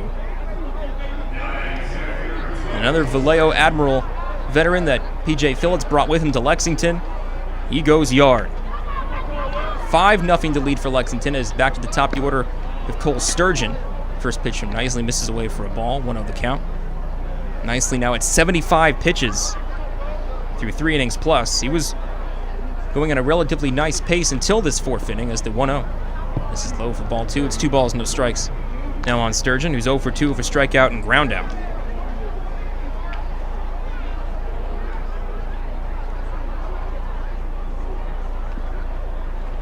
Nicely ready with the glove in front.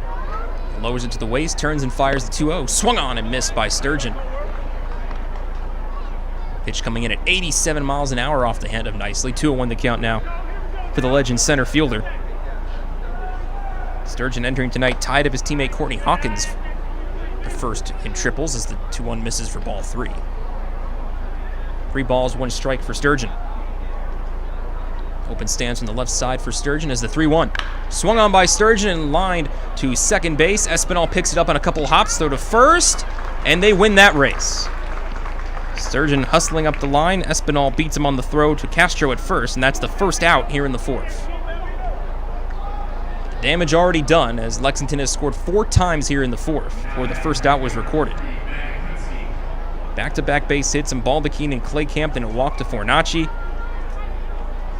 And then a 3-run home run from Tillman Pew for a 4-run frame thus far. Now the new batter, Ben Aklinski, first pitch, swung out and fouled it right at the plate for a strike. 0-1 the count to start Aklinski. He's 0 for 2 of 2 strikeouts. But waving a big bat. The first 16 games for Lexington this season. Enters in the top 10 in OPS, top 5 in slugging percentage. As the 0-1 misses and deflects off the glove of Hill for a ball, 1-1 the count. He's also up there in the league tops for home runs, tied for 7th with 4th, has 5 doubles as well.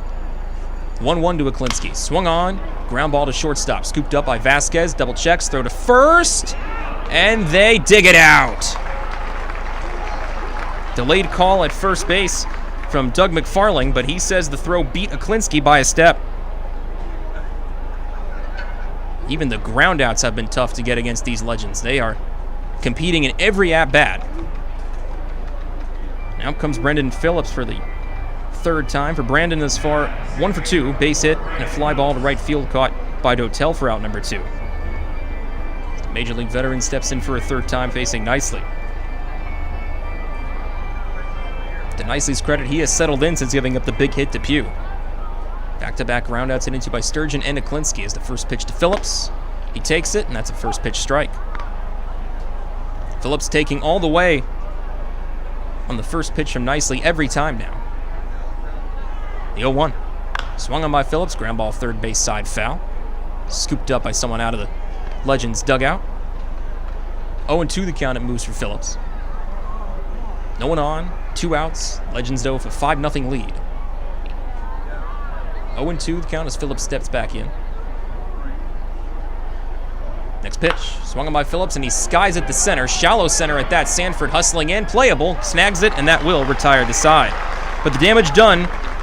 An RBI base hit from Sam Claycamp and a 3-run home run to right center from Tillman Pew makes it a 5-0 Lexington lead as we head to the bottom of the fourth.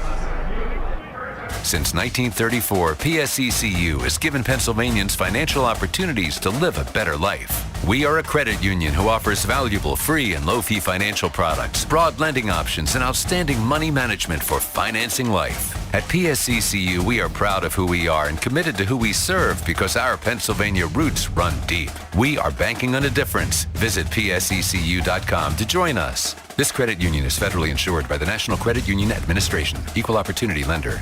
Hey Revs fans, now's your chance to win big with the Revs and Shipley Energy. This season, during every home game at PeoplesBank Park, it's the all-new Shipley Energy Grand Slam inning. Each game, one inning will be designated, and one name will be selected as the contestant. If the Revs hit a Grand Slam that inning, you could win $5,000. To enter, stop by Fan Services and fill out your form, or enter via the York Revolution app or YorkRevolution.com. Sign up today and win big with the Revs and Shipley Energy this season. Belle, the Beast, and the enchanted world of Disney's Beauty and the Beast. Playing at the Dutch Apple Dinner Theater June 3rd through July 31st. There goes the baker with his tray. It's the classic tale you love when Belle meets the Beast, a young prince trapped under a spell with time running out for the curse to be broken. A show for the entire family. Call Dutch Apple Dinner Theater today at 717-898-1900 or visit DutchApple.com. Listen live, on demand, and on the go. Download the new WOYK app on the Apple and Google Play stores today.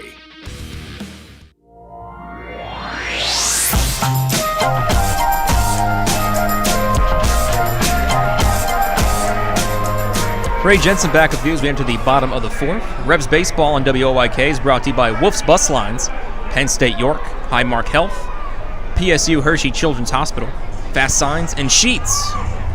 Here in the bottom of the fourth, wish the score was just a little better. 5-0 Lexington lead, but York with some work to do. Chris Vasquez, Carlos Castro, Wellington Dotel up to face McGowan here in the fourth. First pitch is upstairs for a ball, 1-0 the count. Vasquez 0 for 1 with a strikeout for the second out in the first. 1-0. That catches the outer edge for a strike. 1-1 the count now for Chris. McGowan had retired 6 Revs in a row. 3 up, 3 down in the first 2. It's the 1-1. This is inside for ball 2. 2 balls, 1 strike. Retired a 7th in a row with Espinal in his 4th strikeout before giving up a 1-out double to Tyler Hill, but then came back to strike out his next 2, so he has 6 Ks so far as the 2-1 swung on and missed by Vasquez. 4 strike 2. It's now 2-2 for the Revs shortstop tonight. McGowan's season high thus far in the early goings, 7 strikeouts. He did that against the Blue Crabs at home on June 3rd. The 2-2. Swung on and foul tipped into the glove of Pacheco by Vasquez, and that is now the 7th strikeout by McGowan, tying a season high for him. Vasquez down on strikes, route number 1 here in the fourth, brings up Carlos Castro. Castro 0 for 1 with a ground out that ended the first. But he was a big hero last night with his first home run of the season at PeoplesBank Park, 3rd overall, as he hit one towards the right field corner, put the Revs in front. They would later give up the lead and force extra innings against the Barnstormers, but then Edwin Walner Espinal would be the deciding factor of his walk-off homer over the arch nemesis. The first pitch to Castro finds his zone for strike 1, 0 in the count.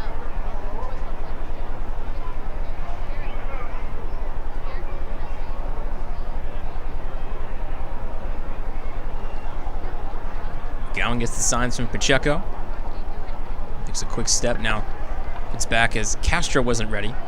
Doing a little stretching, but now Carlos ready at the bat as McGowan the pitch. Slow and away for ball 1, 1-1 the count.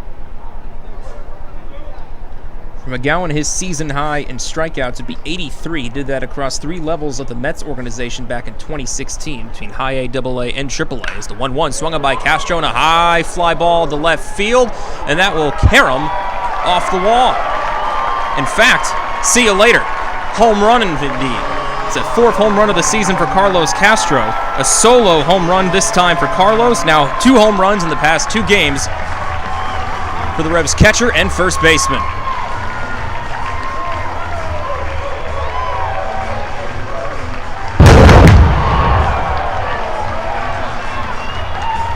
Briefly lost sight of it as it went over the Lawrence Seaford sign out near left center in front of the Penn State Children's Hospital playground, but gone regardless, and the Revs on the board thanks to a solo shot from Carlos Castro. 4th home run of the year is now dead even with 2 home runs on the road and 2 here at PeoplesBank Park. Bases empty, 1 out. Rebs trail by just 4 with Wellington Dotel at the plate. First pitch from McGowan. Misses away for a ball. 1-0 the count to start Dotel. Dotel with 3 stolen bases last night, and that moved him up to tied for 3rd in the league with 6 stolen bases. As the 1-0. That misses low and in for ball 2. 2 balls, no strikes. Still has some work to do to catch up with his teammate Darian Sanford. Darian, 14 stolen bases, leads the league.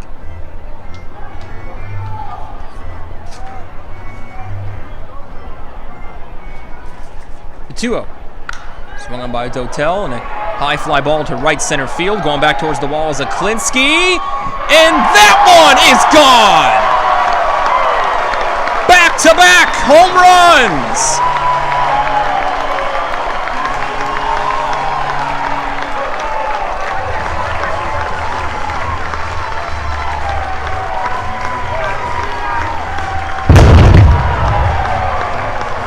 Wellington Dotel, his 2nd home run of the 2021 season, follows his teammate Castro, and with 2 swings of the bat, the Revs are within 3, 5-2 here in the bottom of the 4th.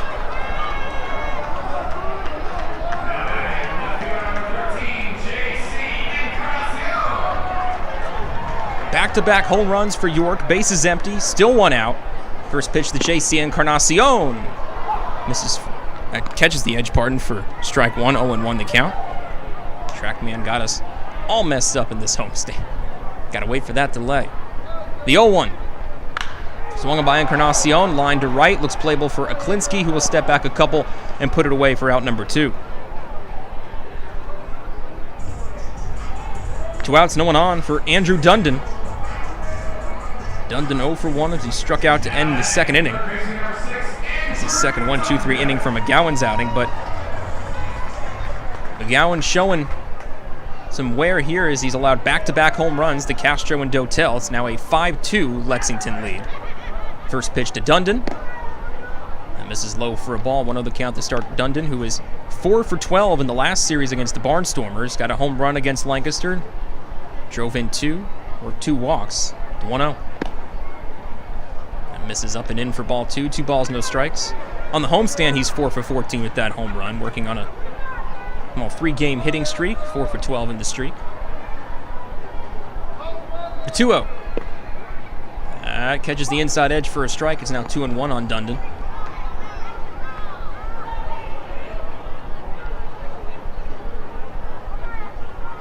Gowan turns. The 2-1 offering.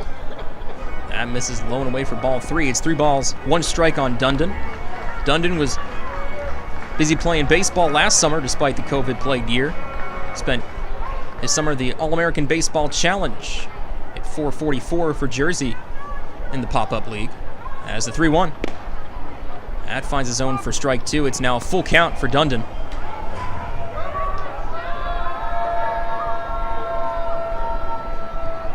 Now the payoff pitch. And that is upstairs, ball 4, and Dundon works a 2-out walk. His 3rd walk worked with this homestand. He heads the first of 2 outs. And now let's see what last night's hero in the walk-off win against Lancaster can do with Walner Espinal. Runner at first for Espinal with 2 outs with Dundon at first with the walk. Let's see if he can follow his teammates from earlier in the inning and Carlos Castro and Wellington Dotel. Home runs to left center and right center respectively. First pitch. Fired to the plate. Swinging at Espinal in the first offering, tracking towards shallow right field. A trio of legends now backing off. It'll be Aklinski who calls off Phillips. Phillips not happy about it, but kidding with Aklinski as he puts it away, and that will retire the side. But not till the Revs go back-to-back with home runs here in the 4th. Carlos Castro and Wellington Dotel doing the damage. It's a 5-2 Lexington lead as we head to the 5th. Pennsylvanians are creating their own soundtrack. Thanks to PA Lottery Scratch-Offs, excitement's back. Pennies, nickels, dimes, or quarters, no matter your choice, scratching's always in order. With big top prizes and second chance drawings, thrills await. They're out there calling if it's excitement you seek and you're looking for action, play the PA Lottery. And keep on scratching. Must be 18 or older. Please play responsibly. Benefits older Pennsylvanians every day. The York County Solid Waste Authority turns up the heat every day. On your garbage, that is. Advanced waste-to-energy technology is used to burn garbage at 1,800 degrees Fahrenheit in environmentally controlled combustion units. This reduces air emissions and produces electricity, enough to power 20,000 homes every minute of every day. Visit www.ycswa.com to learn more. In York County, garbage is power.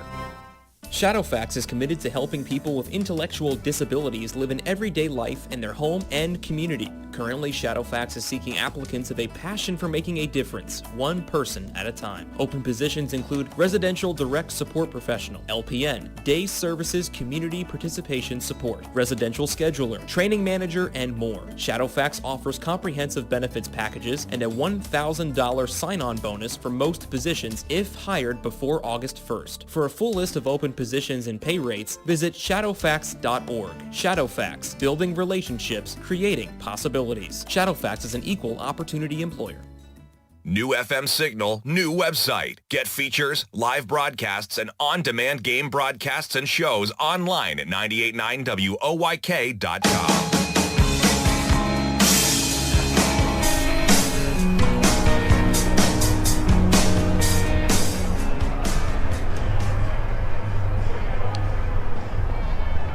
Fifth inning here at PeoplesBank Park as due up for the Legends against Austin Nicely. Courtney Hawkins will lead things off as the first pitch. This is down and in for a ball one, 1-0 count. Be Courtney Hawkins, Jordan Pacheco, and Roberto Baldequin due up for the Legends here in the fifth.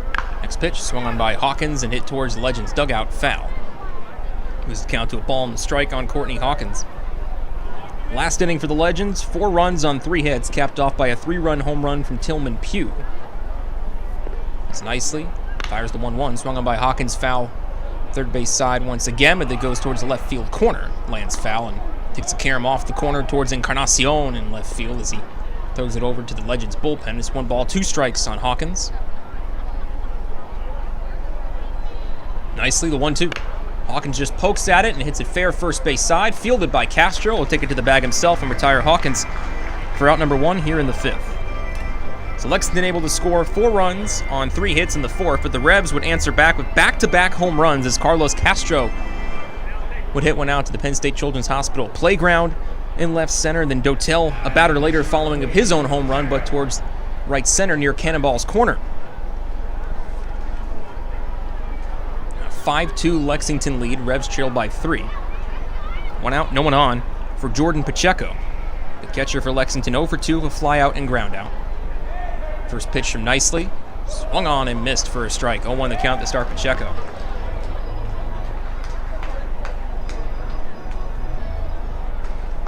Pacheco last spent time in affiliated ball with AAA Tacoma in 2019.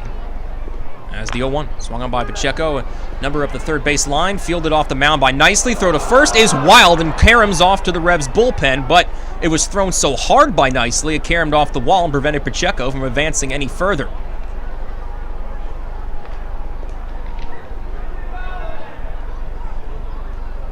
So luckily, the wide throw from Nicely doesn't do any further damage. Pacheco's on that first of 1 out.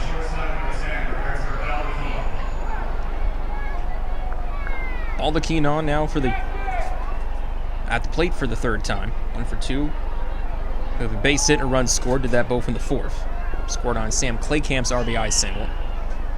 Pacheco at first is the first pitch. Swung on by Baldequin and a high carom off the third base bag. A fair ball. Or is it foul? They called it foul. Thought I saw fair initially. Thought I'd hit the dirt first and carom off the third base bag, but not the case. Hit the line first. It left to the line, actually, and off the third base bag.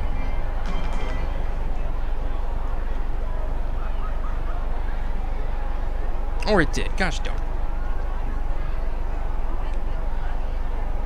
All over the place now. Back-to-back singles, I should say, on ground balls from Pacheco and Baldequin now. Bases 1 and 2 occupied as the first pitch. The Claycamp in there for a strike. 0-1 the count. So it was a fair ball off the third base bag. Recorrect myself there. 1 out on the board. 5-2 Lexington lead The runners at first and second. 1-0 the count for Claycamp as Nicely is set. Looks to second. Next pitch. This is in the dirt for ball 2. It's 2 balls, no strikes. Claycamp 1 for 2 as he got an RBI base hit in the 4th and a ground out his first time up. Back in the second.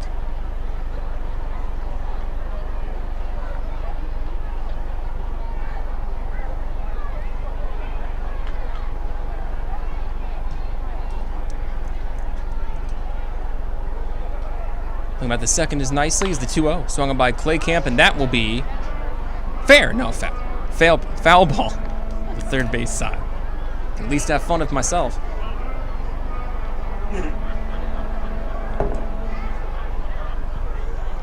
Two-1 the count for Claycamp as everyone heads back to their bases.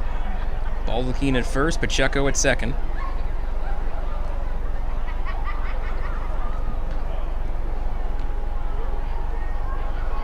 Two and 1 the count for Claycamp. Nicely ball on his hip, now ball in the glove. Now steps and fires the 2-1, swung on by Claycamp, foul first base side. Out of play, it's 2-2, and the pitch count ever rising for Nicely, as it's now the 96th pitch of his outing through 4 1/3. Assuming he'd be finished after 5, and the Revs bullpen will take it from here to try to keep the Legends off the board. They've scored 1 in the second, 4 in the 4th. Revs' 2 runs also came in their 4th off back-to-back home runs to make it 5-2. But the Legends now already have 10 hits of their 2 hits here in the 5th. Now the 2-2. Swung on by Claycamp, ground ball to third. Dundon has it. Throw over to Espinal covering second in time. Throw to first in time as well. 5-4-3, inning-ending double play. And Nicely stranding another pair of runners as we head to the bottom of the 5th. A 3-run lead for Lexington, 5-2.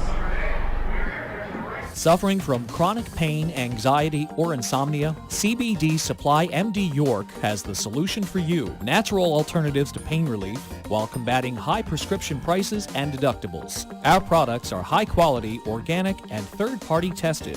Family owned and operated, CBD Supply MD York is community and family oriented and the most trusted source and supplier of the highest quality Delta 8 and CBD products, including oils, ointments, vapes, gummies, and pet treats. Call us at 817-1097. That's 817-1097. Or stop in and see us at 3923 East Market Street in York. CBD Supply MD York. Your quality CBD supply in York. Get ready to crush your goals. Join Crunch Fitness now for $1 and memberships starting at $10.99 a month. At Crunch, you get more of what you want.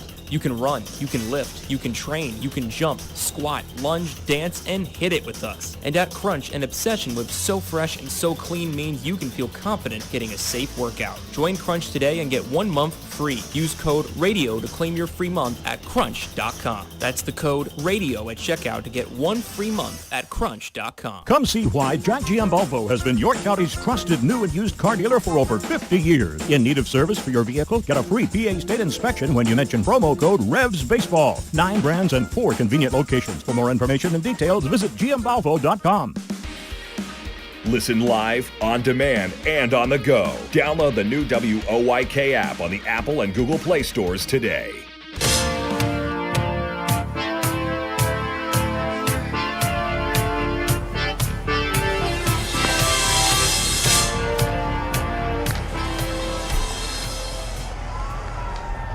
Home half of the 5th here at PeoplesBank Park. Ray Jensen back with you on the play-by-play. Due up for the Revs here in the 5th inning. Tyler Hill, Josh Vitters, and Darian Sanford. 8, 9, and 1 hitters of their order. And last inning for the York Revolution at the plate.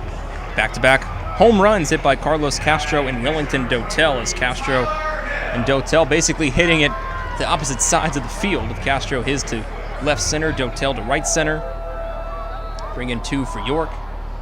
Lexington kicked off the board in the 5th, so remains a 5-2 lead for Lexington. Tyler Hill, first pitch from McGowan. Looks at it, wanted the swing, but pulled back. Takes it for ball 1, 1-0 the count. Hill got his first extra base hit of the season with a 1-out double back in the 3rd. The 1-0. Take it for strike 1, it's 1-1 the count. Now for Hill.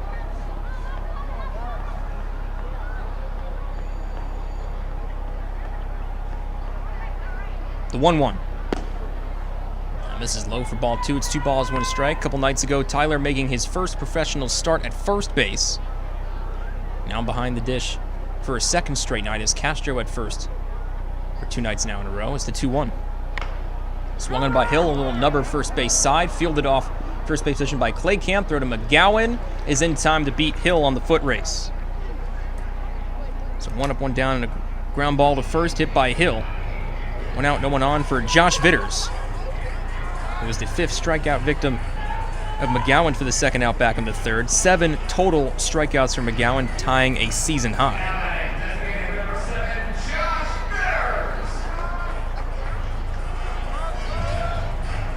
McGowan discussing things with Brandon Phillips briefly as he came in from the second base position. Now heads out towards the infield dirt as Vitters is ready from the right side. Dark tan bat as the first pitch. Tipped low for a ball. Vitters wisely pulling back the swing. Now a late appeal from Pacheco, and now McFarling said he went around. So ball 1 now flipped to strike 1. It's 0-1.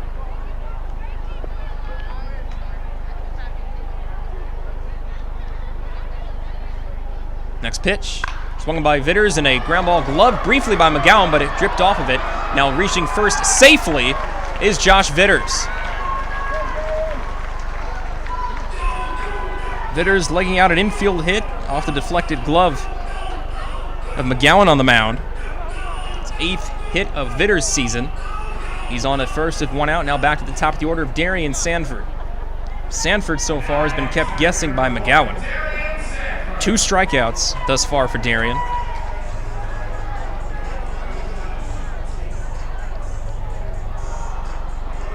Darian batting to the left side once more against the righty McGowan. Lifts the leg and fires the first pitch. Sanford shows bunt. Takes first pitch low for a ball. 1-0 the count.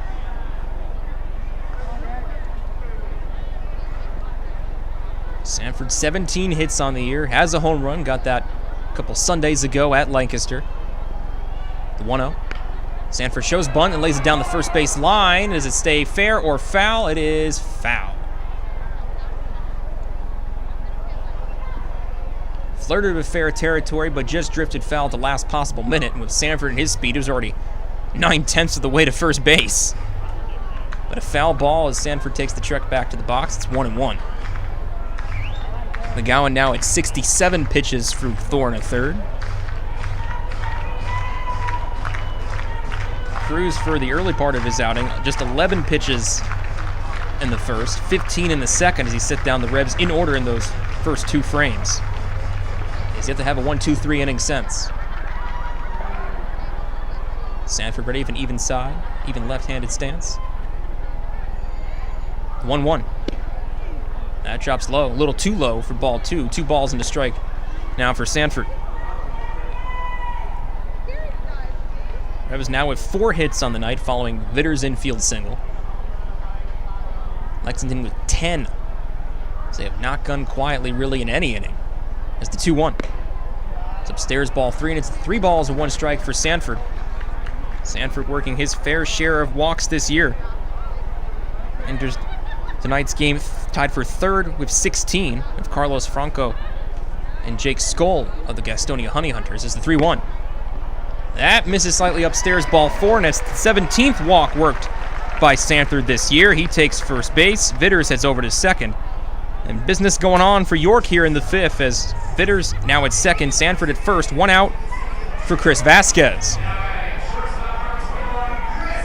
But like Sanford in his last 2 at-bats, Vasquez has been fooled a couple of times by McGowan. 2 strikeouts as well for him in his early goings at the plate. Now before he steps in for the 3rd time, Pacheco will step away from behind the dish to go over things with McGowan. We'll take a look around the Atlantic League. And an Atlantic League update brought to you by Heritage Lawn and Landscape Care. Bottom of the 5th in Long Island as the Ducks host Lancaster. 3-1 lead for the Barnstormers over the Ducks in the bottom of the 5th. Lancaster getting on the board first of a 2-run home run from Kelly Dugan.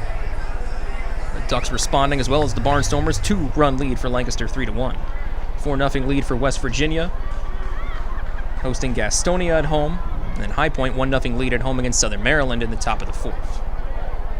Now the first pitch to Vasquez, swung on, ground ball to second, fielded by Phillips. Quick flip over to the shortstop, Balbakina now to first. That is in time as well, and it's an inning-ending 4-6-3 double play. Phillips made that relay look easy, despite the speed on the base paths from York.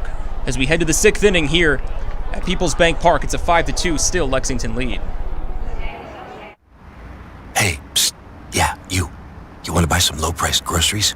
Just follow me into this well-lit Lidl grocery store. Here at Lidl, we buy in bulk and cut down on costs wherever possible. Then we pass the savings on to you. Trust me, everything's done totally legit and above board. Nothing to be worried about. Yep, Lidl's pretty great. It's just your run-of-the-mill grocery store, except with way lower prices. Lidl. Suspiciously low-priced groceries. Planting a tree, putting in a mailbox, whatever your project, Columbia Gas reminds you to be safe and call 811 before you dig and know what's below.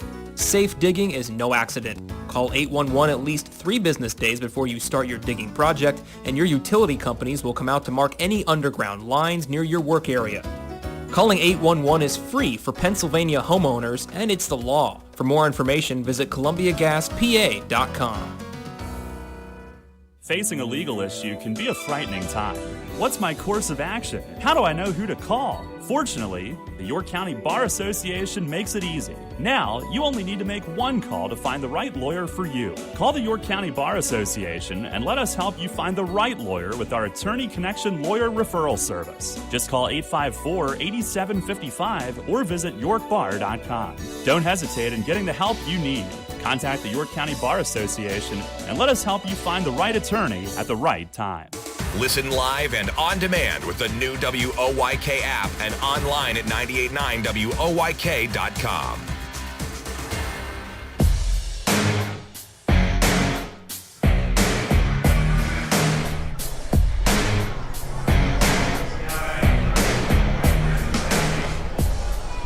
On to the 6th here at PeoplesBank Park, but a 3-run Lexington lead, 5-2. Maple Donuts pitching change to announce is the first pitch from reliever Eduardo Rivera. Missed for a ball, 1-0 the count. 1-0 the start, Chris Fornacci. Be Fornacci, Pugh, and Sturgeon due up for Lexington here in the 6th.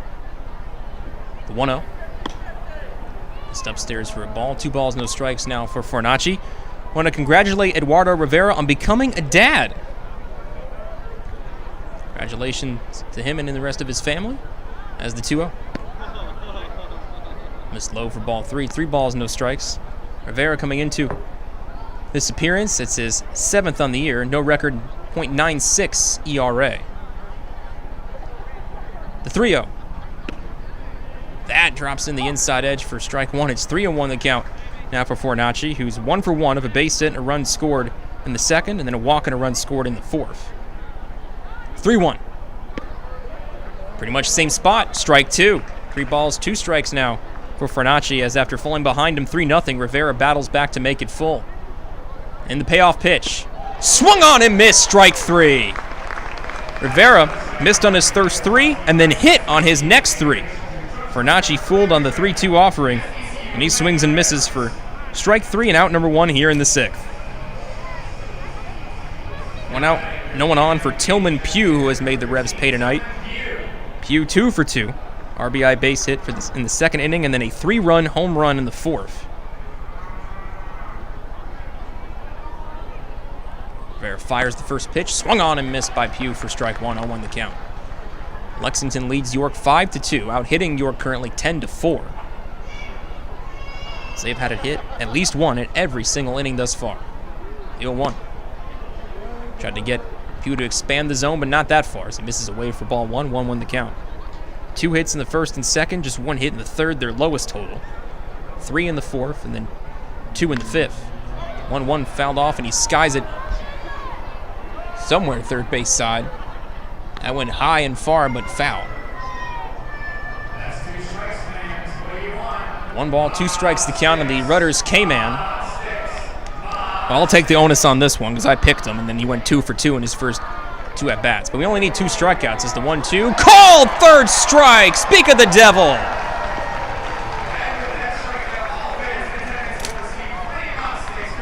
Back-to-back strikeouts for Eduardo Rivera. in his first appearance since becoming a dad, and it's 2 up, 2 down. No one on for Cole Sturgeon here in the 6th. Sturgeon 0 for 3 with a strikeout and 2 groundouts.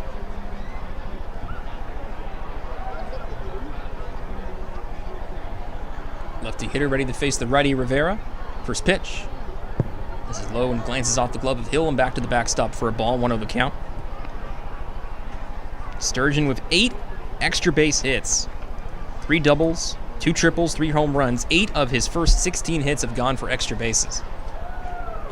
1-0. That skips in, maybe almost in a part would have gotten a piece of Sturgeon had he not stepped back a tad, and takes a hard carom off Hill and towards the Revs dugout. 2 balls, no strikes to count now for Sturgeon.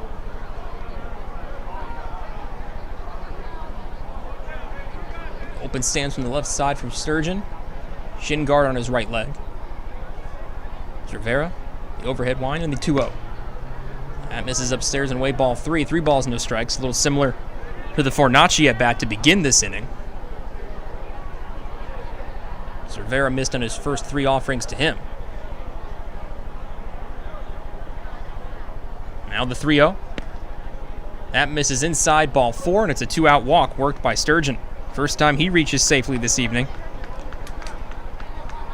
Works the walk. That is just the 2nd walk, though, allowed by Revs pitching tonight. So that issue has gone away in comparison to some nights prior against Lancaster. As Barnstormers also struggled with command and walked a lot of batters. Revs doing their fair share as well, but not tonight. Just the 2nd allowed there to Legends. Sturgeon's on at first, though, with the walk and 2 outs. And now Ben Aklinski at the plate. He's 0 for 3. 2 strikeouts and a ground out. Vera's set. Fires first pitch. This is down and in for a ball, 1-0 the count. Hill having to work a lot behind the dish against Rivera. His ball with a lot of movement.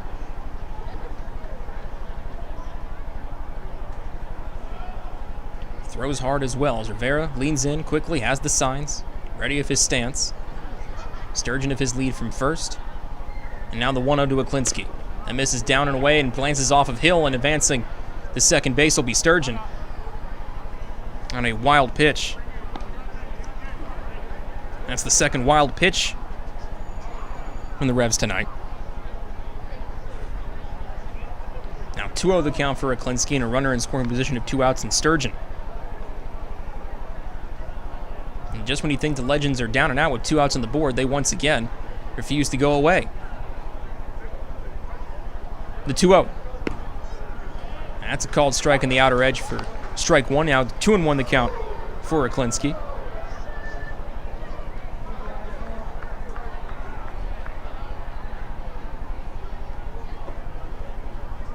Vera looks to second a couple of times. Now fires at the plate.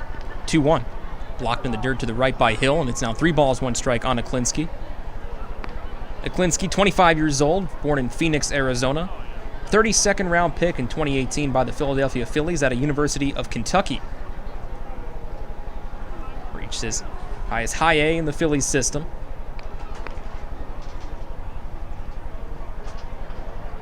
Three and 1 the count for Aklinski. Rivera, ball and glove as he looks to second of Sturgeon. Now the 3-1. Heads upstairs high for ball 4, and it's another walk worked by the Legends here in the 6th. Back-to-back strikeouts, followed by back-to-back walks. Sturgeon still stands at second after he advanced in a wild pitch. And Ben Aklinski reaching on a walk, and now Sandy De Leon will come out from the Revs dugout. This is slightly out of scene, as sometimes typically we'll see Mark Mason make a visit, but it'll be Sandy De Leon this time. And he brings the infield in to discuss things with Rivera and company. It's a 5-2 ball game. Lexington with a 3-run lead. The biggest inning was back in the 4th when they scored 4 runs on 3 hits. Revs would answer with a couple home runs of their own in back-to-back fashion from Castro and Dotel. But as I bring in my broadcast partner, Daryl Henry, here in the 6th inning, trailing by 3, Sandy De Leon finishing his conversation. Rivera was locked in against Fornacci and Pugh, Daryl, then a little wild to Sturgeon and Aklinski. Yeah, with Sandy making the visit, there's literally no telling what that might be. He wanted to do a podcast earlier today, and I'm at liberty to tell you what one of the topics was, but not the others, so it literally could have been anything. Always a fun time with Sandy. Most of those conversations, I mean, not fit for air. Yeah. There's now 2 runners on and 2 outs. Brandon Phillips comes to the plate for a 4th time. 1 for 3 if a base hit and 2 flyouts. Rivera looks to second of Sturgeon. Now the first pitch away for a ball, 1-0 the count. Nice snatch by Hill to prevent that from going past the plate. Now it's 1-0. But there actually is some truth to it, Ray. Sometimes you'll go out and try to make a guy laugh a little bit just to get him to settle back in. There is such a thing as being too laser focused. Agreed there. It's the 1-0. It took a weird hop off of something, but it took maybe off the protective gear of Hill to carry him to the left side of the catcher, and everyone's going to move over a base.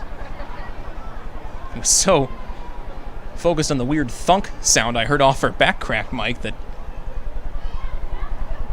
couldn't tell what it was, but regardless, both runners advance. Be a pass ball on Hill. Move runners both in scoring position.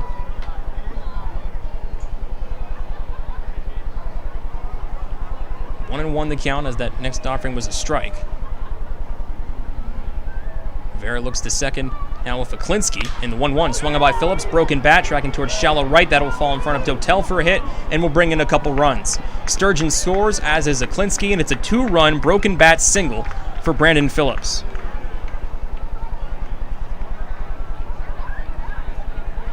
Well, you've referenced it a couple of times tonight. We're seeing Lexington. They are never out of an inning. They've had most innings. The leadoff hitter, if not the first 2, retired, and then they make some noise a couple times. First 2 have struck out, then they get it going. A lot of veteran hitters, and none more veteran than Brandon Phillips. And now another veteran in Courtney Hawkins to the plate.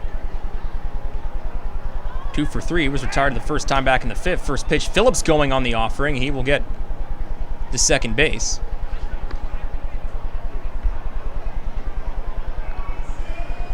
But it was a foul ball, so he'll go back. I don't think he knew whether it was foul or not, because I think he heard the strike call. And it's like, Brandon, it's a foul. So he's like, all right, I'll head back then. He's nothing but smiles out there all the time. 0-1 the count for Courtney Hawkins. 2 for 3, as I mentioned. Base hit and a double in his first 3 innings, and was retired for the first time back in the 5th on a ground out to first to lead off that frame. And a throw over to first as Phillips getting back just in the nick of time. I get the sense like he's done the greatest things at the highest level in this game. I just get the sense he is having more fun than anybody playing at this level right now. Certainly get that vibe.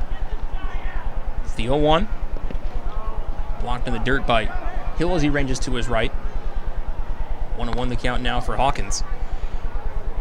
Courtney Hawkins, while at Carroll, Texas High School, of course played baseball, batted .437 with 11 home runs, 39 RBIs in his senior season. Also was a cheerleader in high school, did a backflip at the MLB draft in that when he was drafted by the White Sox in the first round, and the GM at the time, Kenny Williams, told Hawkins, yet no more backflips. As he swings and misses at the 1-1 for strike 2. 1 ball, 2 strikes to count. But hey, you got the, showing off his athleticism. So not only did you get a professional hitter, professional athlete. Wow. Show off the stuff. The 1-2. And that drops in, strike 3. Side retired. And Rivera strikes out the side, despite giving up 2 runs on a base hit from Brandon Phillips, a broken back single to right. And the Lexington Legends increased their lead back to 5. 7-2 as we head to the bottom of the 6th here on the Rebs Radio Network. There's a lot of talk out there about good health care. We all want a good plan. But step outside and take a good look at all those beautiful trees and shrubs in your yard. Do you have a plan to maintain their good health? Heritage Lawn and Landscape Care has a veteran staff of 12 fully licensed and trained tree health care professionals to rely on, including 10 certified arborists and 3 PA certified horticulturalists. So don't let your trees and shrubs fend for themselves against Mother Nature. Visit heritagelawnandlandscape.com and get world-class care right in your backyard. Remember rushing to the newspaper in the morning to read all about that Revs game from the night before? Was it? Yeah, that was a long time ago. We barely remember that too. Sports Radio 1350 is your home for local sports, and we're taking care of that news void in your life. Get your York Revolution game articles delivered right to your inbox every morning, courtesy of WOYK. Simply log on to YorkRevolution.com and click to sign up to receive daily game recaps right to your inbox. Keep up to date every day as the York Revolution go for another Atlantic League title. We're your source for local sports. Sports Radio 1350 WOYK. First in York, first in sports.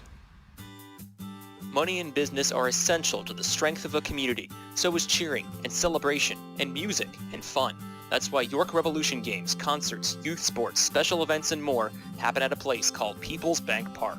PeoplesBank has been serving the community for more than 155 years, always cheering, always celebrating, always committed to the things that make our communities great, and to you having a great time at PeoplesBank Park. PeoplesBank, member FDIC, equal housing lender. Downtown's ready. Are you? The Revs play here. Sports Radio 98.9 FM and 1350 WOYK, York.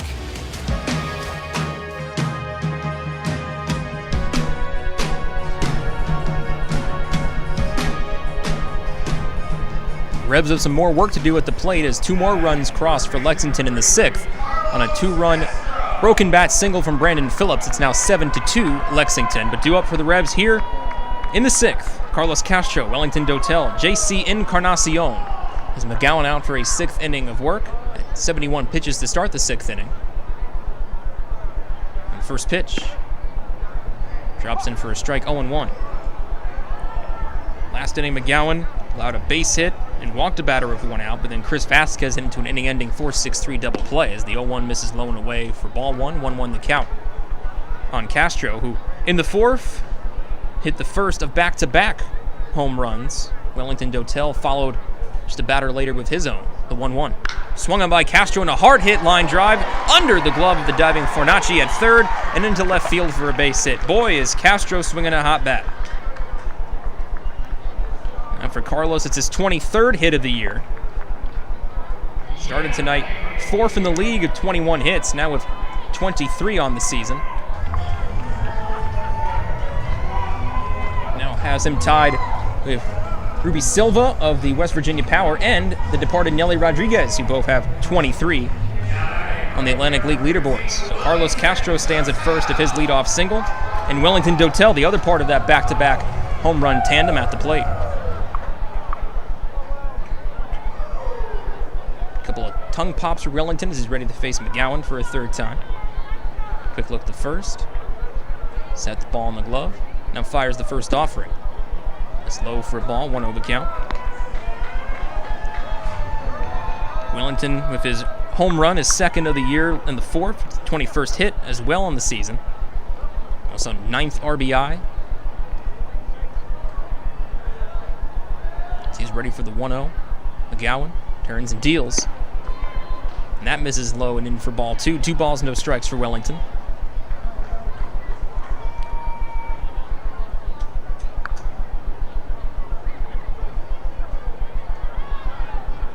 Tell waving the bat above the plate, and now a ball gets away from the Revs bullpen. Went a long way as it carried him to almost the home plate circle.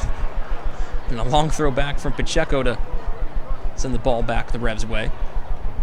That's the furthest I've seen a ball get away from our bullpen this year. I've seen a couple when Lancaster was in town that was almost to the opposite side of the field. 2-0 the count remains for Dotel. Waving the bat above the plate. As the 2-0.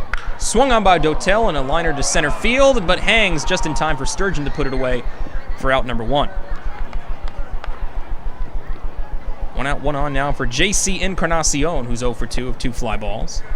There's a couple guys on this team right now that almost every time are hitting it hard somewhere. It's the 2 guys that just batted, and then Jan Sanchez as well. Hopefully he's only out a day. But everything Castro and Dotel are making contact with, it's going somewhere hard. And very fast, but not much is getting past this Lexington league-leading defense. Going into tonight with a .983 fielding percentage as a team. First pitch to JC Encarnacion is low for a ball, 1-0 the count. Gowan now at 78 pitches through 5 1/3. Already of his season high in innings pitched, just went 5 in all 3 previous starts here in 2021. Now the 1-0. Swung on by Encarnacion. Hard hit, but right to the third baseman, Fernacci. Turns the second, throw in time, throw to first, and that is picked out successfully by Clay Camp. It's another inning-ending double play hit into by York. 5-4-3 this time, and it ends the 6th. We head to the 7th here at PeoplesBank Park, still a 7-2 Lexington lead. Daryl Henry will take you the rest of the way here on the Revs Radio Network. The 1741 Club is here. You in? PeoplesBank Park introduces a revolution in hospitality in York. The 1741 Club, presented by UPMC. Now open on the skybox level of PeoplesBank Park, the 1741 Club features stylish design and contemporary decor, all-inclusive food and beverages, and totally flexible ticket purchase options. The hottest spot in York is the place to entertain and thank customers, reward employees, celebrate family occasions, or simply treat yourself to an all-inclusive experience at the ballpark. Nightly menus include enhanced classics and a rotation of special offerings, and house selections of draft beer and wine and a full range of non-alcoholic beverages are included in the ticket price. 1741 Club tickets are available for individual purchase through 3 levels of membership or as season tickets, and they can be used for any of the York Revolution's home games based on availability. The 1741 Club, presented by UPMC. You in? Details and pricing at 1741club.com. Shadowfax is committed to helping people with intellectual disabilities live an everyday life in their home and community. Currently, Shadowfax is seeking applicants of a passion for making a difference, one person at a time. Open positions include residential direct support professional, LPN, day services community participation support, residential scheduler, training manager, and more. Shadowfax offers comprehensive benefits packages and a $1,000 sign-on bonus for most positions if hired before August 1st. For a full list of open positions and pay rates, visit shadowfax.org. Shadowfax, building relationships, creating possibilities. Shadowfax is an equal opportunity employer.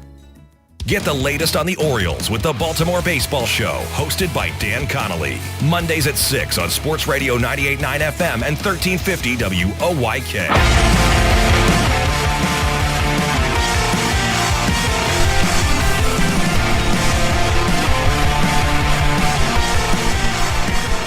Head of the 7th inning, Bruce Bell takes over. 7-2 Lexington. They just turned their second double play tonight, but another error-free game for them to this point. Leading the league in defense, a .983. Fielding percentage, very clean on that side. They've been since the start.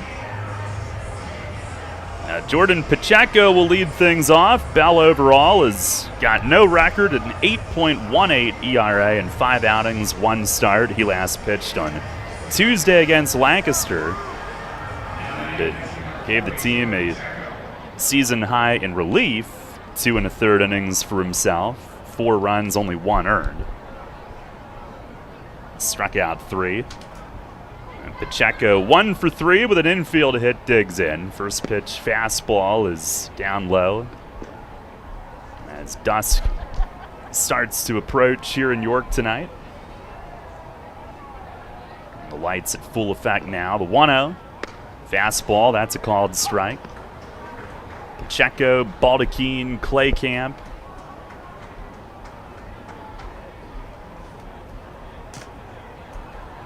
Bell winds and fires and skips that one up there. Tonight's starting a big weekend. Tomorrow, 6:30 first pitch. It's our Juneteenth celebration presented by Community Progress Council. Fireworks presented by Give Local York. The 2-1, and it crowds him in off the plate. It'll be Austin Steinfurt against Dustin Beggs tomorrow night.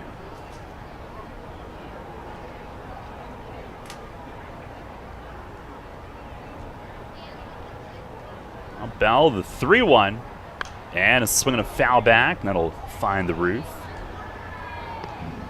And Sunday at 2 p.m., Jake Welch against Liam O'Sullivan for our Father's Day game. Bark in the Park, Sunday Family Fun Day presented by Wise Markets. Tickets at YorkRevolution.com. Bell kicks and delivers. And a line drive left field, base hit, over toward the line. Encarnacion backhands on the track. Kind of an off-balance chuck to get it in quickly. And it does hold Pacheco to a single, but the Legends have their 12th hit. And it just seems as this game goes on and on, the hitters for Lexington are just getting better. Even the ones who were held quiet early on are starting to find their groove, and we're starting to see why Lexington has won their past 5. Yeah, some of their offensive numbers, they come in 4th in team batting, but that is not always the indicator of a top offense. Here's Baldachin. First pitch, ripped to second, and on a in-between hop, it's off Espinal's glove into center. Sanford to throw toward third on Pacheco, and he just slid in. And Baldachin takes second on the throw going to third. It's a base hit. Espinal tried to flag it down on the in-between hot shot hop. And got the tip of his glove on it, but into right center it went. It'll be a single, second on the throw. Sanford almost got Pacheco at third. Bang, bang play there.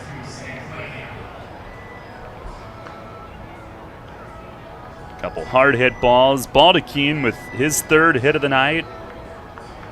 Second and third, no outs. Here is Sam Claycamp. And the Revs down 5 will bring the infield in.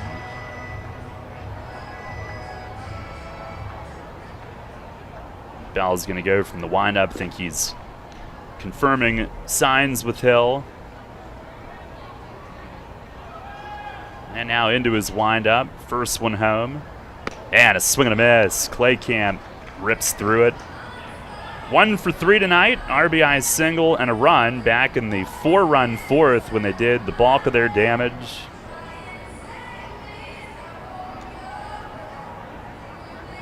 Now they have a total of 13 hits tonight. Now Bell winds and delivers. Swing and a miss on a high fastball. Lexington, who I believe arrived about 5 in the morning. They did take BP today. Claycamp got something in his eye. But really, at this time of year, I think you've got to take advantage of the good weather for BP any chance you get. Later in the year, there will be some days you can't get on the field. Now Bell fires, and a swing and a foul tip rang Hill's mask. And it's not just BP, it's the infield work and the Revs, all these new players coming in all the time, left and right. They certainly need it.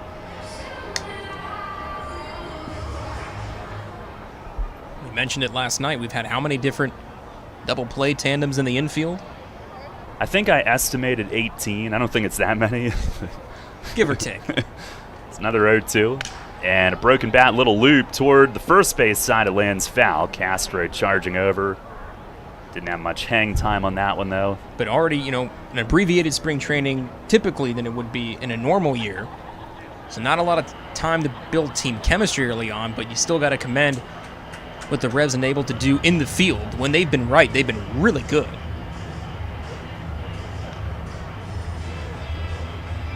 Now, new twig for Claycamp. He's up there battling. He is a rookie, 24 years old, from Franklin College. University of Dayton for a year before that. Another 0-2. And a slider down and in. Bell, one of the younger guys, but he's actually got the experience advantage in this matchup. And Vasquez, similar experience prior to Claycamp of his first pro season, and you look up and down the Atlantic League, and there's usually at least one of those types of players making their pro debut here in the Atlantic League, with just the way the baseball scene has panned out this year. Bell the pitch, and a swing and a pop-up, right side, Castro there, waving his arms, and he's got it. So one down, both runners remain where they are. And I've never had the pleasure of seeing an American Association or Frontier League game, but I think, in those leagues, typically you've got, certainly the association, you've got a couple veterans and then some guys that maybe aren't ready for this league yet, and then some rookies sprinkled in, and probably more of that at the Frontier League, but that's kind of the way the rosters are here this year for the first time ever. Here is Chris Fornacci. He swings and misses on a high fastball. And if I recall correctly, the Frontier League, they're only allowed 2 or 3 veteran contracts, and by veteran it means just a multitude of pro experience in the minors. Yeah. I don't know if it's changed this year, but it's always been that way. Pitch is a breaking ball. That's a called strike. Good one from Bell, who gets ahead. Fornacci 1 for 2, single walk, 2 runs scored. Revs keep the infield in, second and third with 1 out. And Bell trying to wiggle out of this. He fires home.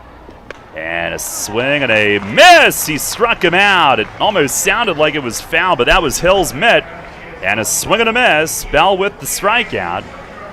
And he gets back-to-back hitters, trying to see his way out of this. A 2 down, and Tillman Pugh the hitter. And from the 9 spot tonight, 2 for 3, RBI single, 3-run homer, 4 runs driven in. Infield back at normal depth. Pitch from Bell, slider, and a called strike.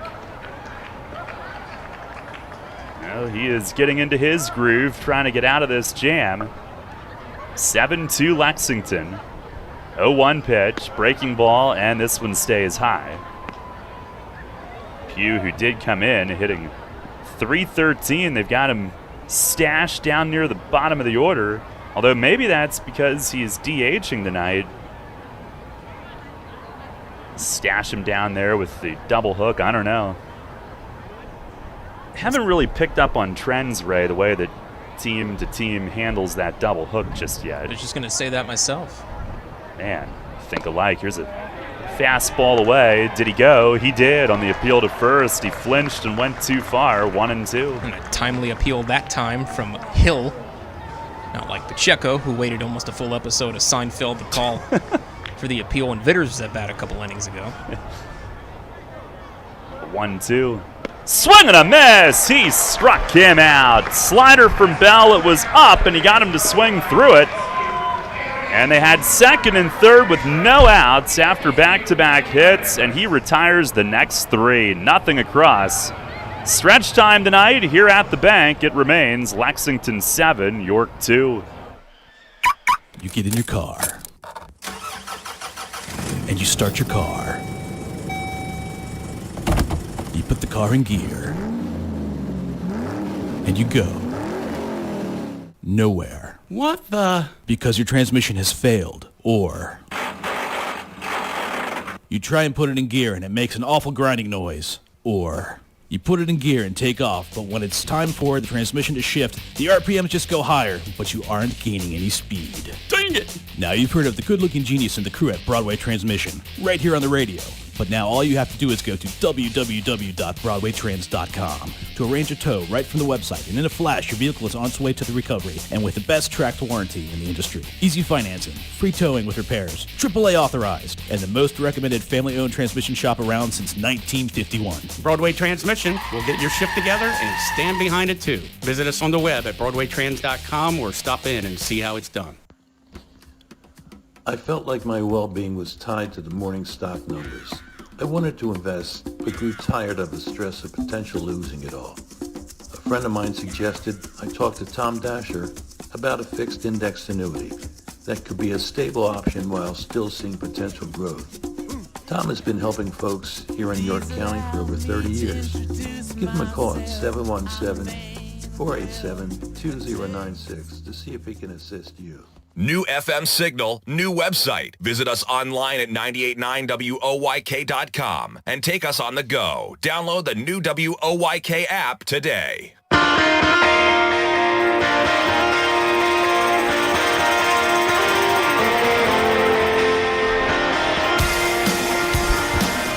Out of the bottom of the 7th, Legends go to their bullpen. Left-hander Daniel Gibson, the new pitcher. Pitching change brought to you by Maple Donuts. 7-2 they lead. As he'll take over for Kevin McGowan, who is looking to go to 4-0 tonight. 6 innings, 2 runs, 5 hits, 2 of those with a back-to-back solo home runs. Castro and Dotel in the 4th. 2 walks, 7 Ks. And Dundon up first. First pitch from Gibson is in for a strike. McGowan, 79 pitches. That's all he needed to get through 6. 51 strikes. And Gibson from the stretch delivers. And that misses inside on Dundon, who tonight has struck out and walked. Gibson in 5 outings has 4 holds, but has given up 4 runs in 4 innings. Only 3 hits, but 5 walks, 5 strikeouts. 1-1, and a backdoor slider missed away. 7 runs, 13 hits, no errors for Lexington. 2 runs, 5 hits, no errors for York. We are at the twilight of the evening. Here on a warm June night. 2-1 pitch, and a swing and a pop-up foul ground, first base side. This will find the stands.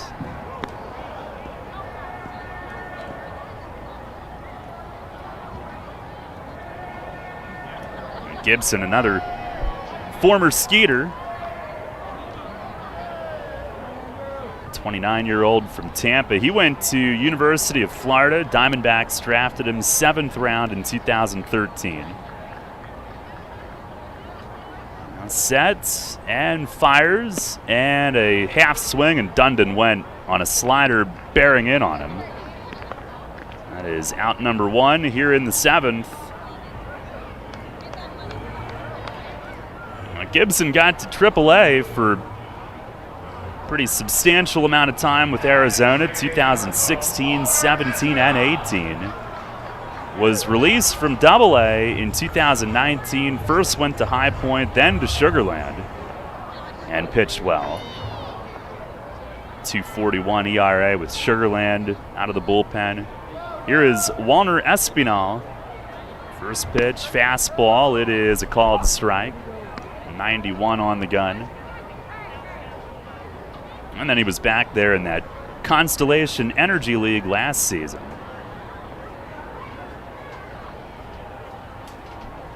The 0-1, swing and a miss, slider. Fastball slider so far. Espinal tonight has struck out and flied out.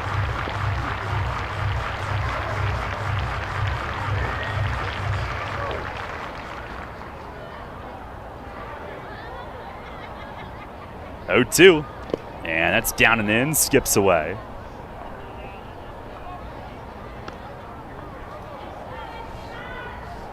Saw that Espinal, when they yanked his jersey off of him last night, he was still wearing his Marlins stuff. That's who he came up with initially. 3 years in the Marlins system. 1-2, and that misses high and wide. In the Dominican Summer League 2017, the Gulf Coast League the following 2 years. And he hit 8 home runs in their system.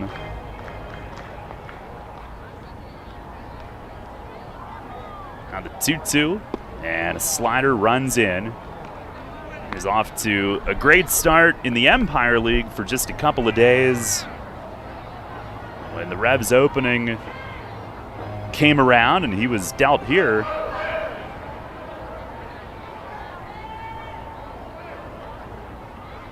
On the 3-2 pitch, and a swing and a miss. 3-2 slider. Espinal was clearly sitting fastball, but Gibson clearly has confidence in his command of that secondary pitch.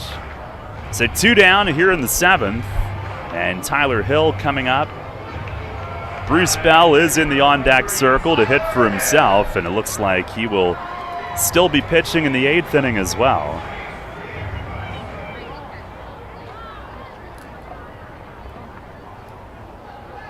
Hill 1 for 2, smoked a double to center back in the 3rd. And Gibson with the pitch, Backdoor hook, and it clipped the corner, called strike.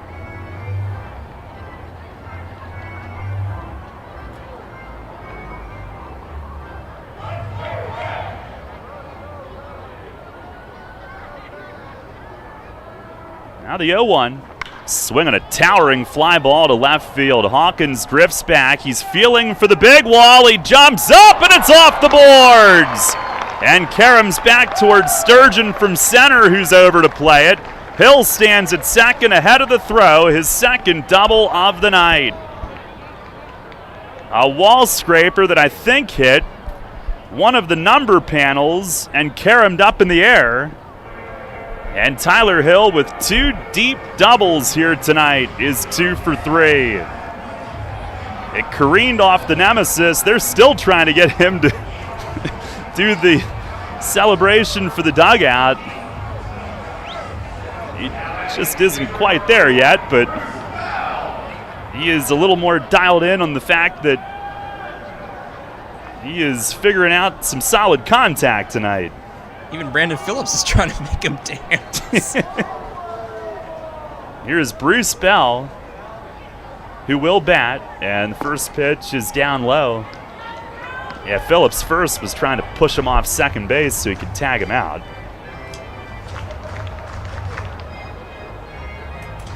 Bell at the plate, 1 appearance, 1 walk so far this year. 1-0. Oh, swing and a miss. Had a big rip. Well, that's awesome for Tyler. He'd been trying to figure things out.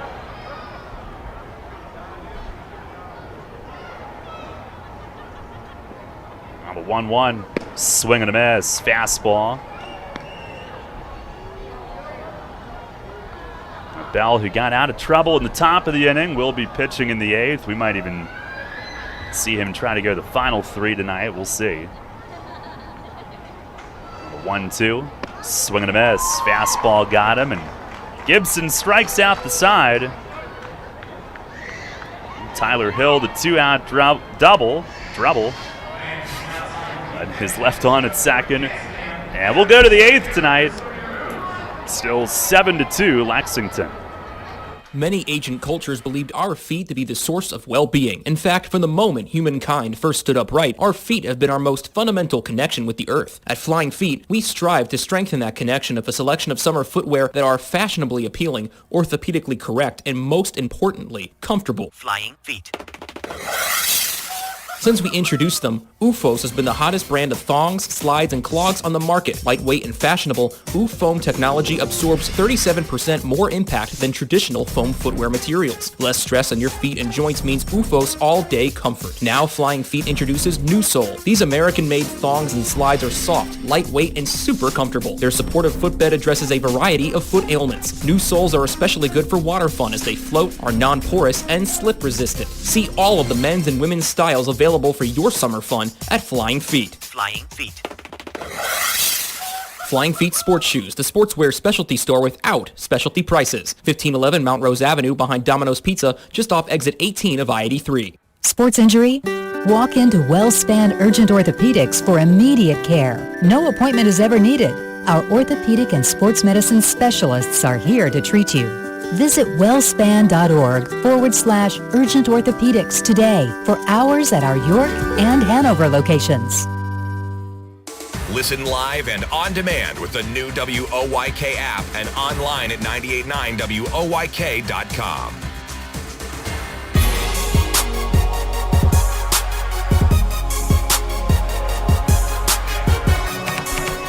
Head of the 8th, still 7-2 Lexington. It's time for this date in York baseball history, brought to you by the York County History Center, with more than 90,000 artifacts highlighting nearly 300 years of York's impressive history. Your history starts here. For tickets and guided tours, visit yorkhistorycenter.org. And on this date, June 18th, 2018, the Tyler Clark game belted a grand slam and a 3-run homer, totaled 7 RBIs by the 3rd inning as the Revs obliterated the Road Warriors 19-3. And then June 18th, 2019, the Revs won their 7th straight as Isaias Tejeda hit a walk-off single in the 10th, beat Sugarland 10-9 in a 5-run comeback. Bell back on. First pitch to Sturgeon is over for a strike. Top of the order for the Legends. Pretty sunset now. Some pink out beyond center. Bell with the 0-1. And swinging a foul the other way and left. Sturgeon late on that. He's 0 for 3 with a walk and a run tonight.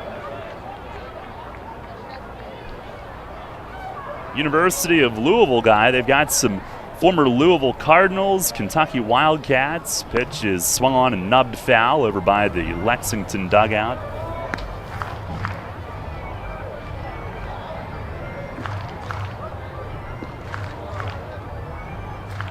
I was hoping maybe I could see Rupp Arena when we go there, but it's the 0-2. And it's swinging a shot just fouled down beyond first. But our buddy Mike Fraunheim from York College days no longer on the staff there. He moved on to his next stop.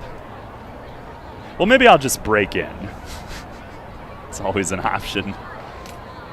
Another 0-2. And a breaking ball misses high. Sturgeon, who got to AAA with the Red Sox in 2016, 18, and 19. Former 10th round pick. Pitch, swinging a line drive, pulled foul, and caught by Eddie Paredes. Smoothly backing up in the Revs bullpen.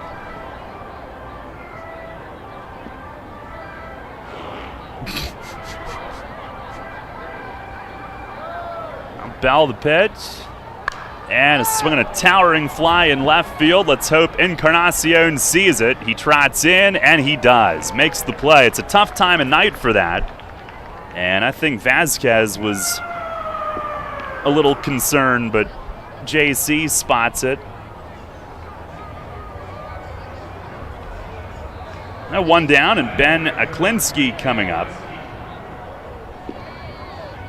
He is 0 for 3 with a walk and a run. 7-2 Lexington here in the 8th. Bell delivers home. And a fastball missed wide. That one at 91. Mace, who managed Tyler Hill last September, as Bell gets a swing and a miss. Good slider. And his team in the Empire League Showcase Series faced Bruce Bell a bunch of times. Pitch is a slider and a called strike, 1-2.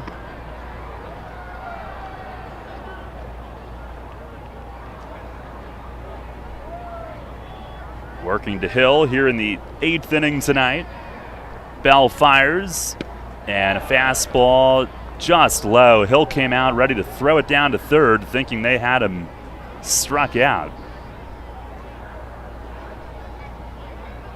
2 balls, 2 strikes. And he fires, and a slider missed inside. Kind of motions to himself afterward mechanically and says, "My bad." 3-2. And fires, and it is just down and away.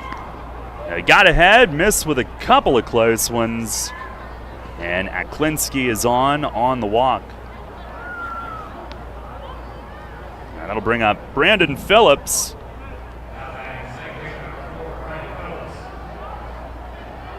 Tonight, 2 for 4, 2-run broken bat blue pit in the 6th. Came off Eduardo Rivera.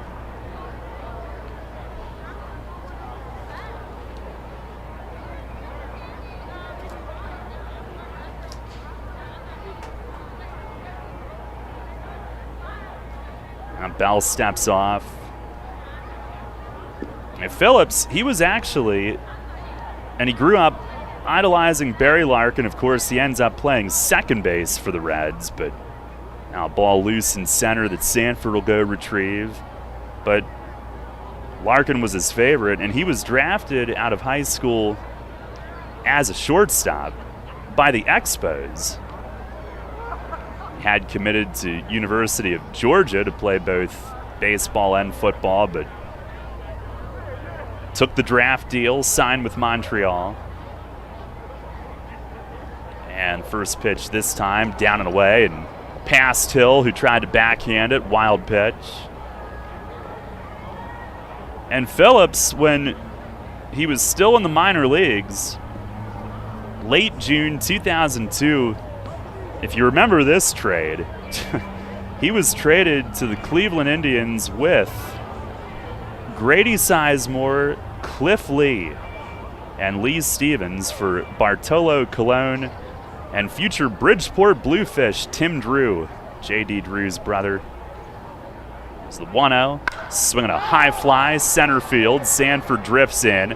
Oh, he doesn't see it. Angling over to right center, it lands in front of him. And speeding to third, Aklinski, he'll slam the brakes. Phillips takes a turn and will walk back to first with it uncovered. And it's got to be a hit, lost in the twilight. When it gets hit above the lights, that's when it becomes misery.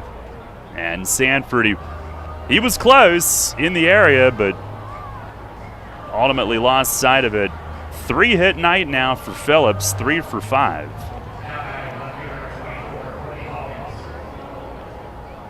And it's first and third for Courtney Hawkins.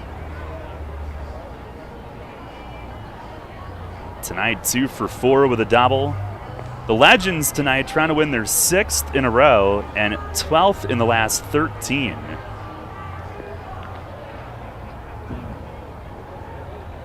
And Bell steps off.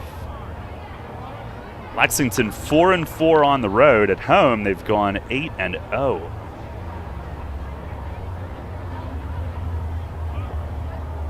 Bell the pitch. Fastball, it's a called strike. Hits the outside corner with it. The Legends, 20 years in the South Atlantic League at the Class A level, 3-time champs as a Major League affiliate. The 0-1, and a breaking ball stays high. Hawkins started the turn but stopped. And they won back-to-back titles in 18 and 19. With Houston for a while, and then Kansas City since 2013. There's the 0-1. And line drive off Bell. Ricochets toward third, no play. And oh my goodness. It hit Bell in the midsection, and he crumples over, holding like his right rib area above his right hip. Sandy and Meg come running out first on the scene. Mace walking out. And that was nasty. No chance to react. And a line smash right back at him. Hit him in the midsection. My goodness. Watch the replay here. It was a slider. It hit him just above the right hip, I guess the right rib area. And then he was laying on his back, trying to get the feeling back, and then just decided I'd better just lay down at that point. Now the doc from Wellspan that's here tonight as well, coming down onto the field. That's your worst nightmare, is to see something like that. He is helped to his feet. Tell you what, he's going to earn some credit here if he tries to stay in this game after that. That's for sure, Daryl, yeah.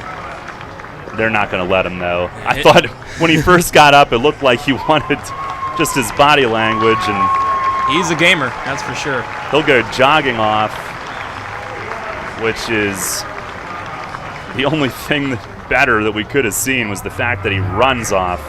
Yeah, positive sign. Getting hit in the ribs is not a pleasant place to be hit by really anything, let alone a baseball, and understandable, in a lot of pain, but back to his feet in short time and already back in the dugout, but of course not going to be allowed to continue and possibly extenuate whatever bump or bruise he just received. And Courtney Hawkins was the first to give him a handshake and wish him well. It's a sickening feeling for a hitter as well, and he'll head upstairs and get it checked out. That is so nasty. And Ray, the worst one that we've ever seen, 2009, it was in Camden. Shane Human took one above his eye and had to go to the hospital in South Jersey. He ended up being fine. Had a huge, I mean, it was like a golf ball built into his forehead above his eye. And, you know, the face would be the worst place to get hit. But the midsection, I mean, there's stuff inside there that, you know, hopefully it looked worse than it was, and he'll go up there and get it looked at. But the human body is a pretty remarkable thing, and hopefully everything's all right. Yeah, hopefully it doesn't take much pressure to crack a rib. I know that for sure. I was kind of getting toward that. You know a little bit about that. Yeah, dude. I've seen a fair crack rib or two in my time in the martial arts world, but luckily I have not had one yet. But yeah, you better knock on wood. But yeah, it's weird because we were just talking about Tyler Zombro today, the Durham Bulls pitcher who took a screaming liner off of his face, and he of course had to go to the hospital, and his recovery has just been remarkable, and just fortunately he was alive because he was in a bad way after taking that line drive off the face, but luckily a little lower off the midsection of Bruce Bell, of course. But a scary thing when something coming off the bat that fast is heading right your way. Not a lot of reaction time available. But luckily, Bruce seems to be not worse for wear, but precautionary measures for taking him out to make sure he's 100%. He looked in good spirits running off. He's going to earn some toughness points, that's for sure. Man, oh man. Yeah, my first thought with the midsection is just like the organs and all of that, but he's certainly in good care. Meg and our team from WellSpan checking him out. Alberto Rodriguez will take over. Pitching change brought to you by Maple Donuts. And Jordan Pacheco, the hitter, a run did score on that. It's 8-2. And the first pitch is down low. It was not a very long break. Rodriguez got ready quickly, so you see that happen. Now you've got to get focused back on the game right away. There's the 1-0, and a swing and a tap foul, swatted down toward third. That is everybody's worst nightmare, but again, really good signs. We saw him eventually get up and not only walk off on his own, run off. Handshake and well wishes from Hawkins. And he didn't rub it when he walked upstairs. He walked up there like normal. Here's the 1-1, and a slider breaks away. Sure, adrenaline a factor in that as well. In the middle of game time, you're feeling everything in your body flowing, so we'll see how he feels tomorrow morning.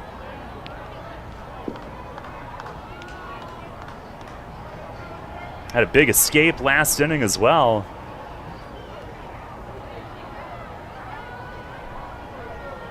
Shame to have his night end early on that. Here's the stretch, the 2-1, and a swing and a high fly left center, hit well. Sanford going back on it to the track, out of room, it's gone. Back into the playground against the netting in left center. It's a 3-run home run for Jordan Pacheco. And the Legends have blown it open. It's 11-2 here in the 8th.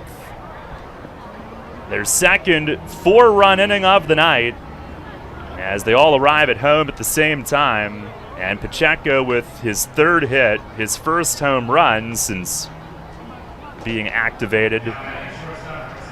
And Lexington with their second 3-run home run of the game. They do lead the league in home runs. That's their 28th. 11-2. Here is Roberto Baldachin. And the first one missing way outside. He's 3 for 4 tonight. Pacheco now the fourth Legends hitter with 3 hits tonight, 16 hits total. Pitch and a fastball in, but on the appeal to first, he went too far.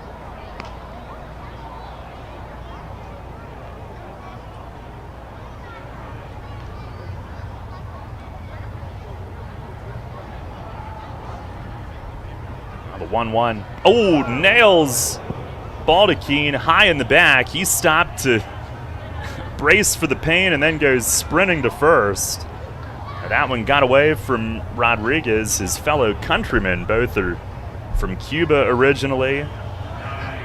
And Baldachin is on. 5 straight have reached, still only 1 out in the inning. 11-2 now, Lexington on top. And here is Sam Claycamp, who's 1 for 4 tonight. RBI single, runs scored back in the 4th. Rodriguez the pitch, and it cuts off the corner away. Alberto was last in on Tuesday, which is unlike him to go that many days in between, but he also worked 3 innings in that one for the second time. 1-0, and a swing and a pop foul straight back. Mace did say that he is absolutely a guy that if a starting spot did open up, he could go in. He's gone 3 innings in relief a couple of times, has started in the past. He actually struck out 5 the other night. Gave up a couple late runs, but has been pitching well. He fires, and a line drive up the middle. It's a base hit for Claycamp, who's got his second tonight. Big night offensively for the Legends, hit number 17. And the 8th hitter of the inning coming up. I think the air has come out of the sails a little bit. There's just been something about series openers ever since opening day here at PeoplesBank Park. Revs have not played particularly well in series openers since the May 9th grand opening here at the bank. Here is Chris Fornacci, who's 1 for 3, single walk, 2 runs scored. Rodriguez trying to end this inning. First pitch slider, it's a called strike. And since coming in, home run, hit batter, single. He came in, no record, 4.50 ERA in 9 outings. Delivers home, and that's in the dirt, blocked over to the right by Hill. Throw to second now, taking a shot there on Claycamp, and safe is the call. Now the lead runner from second, Baldachin, got the better break, and Hill took his shot at second, and it ended up being somewhat close. But both move up on what is another wild pitch, second and third.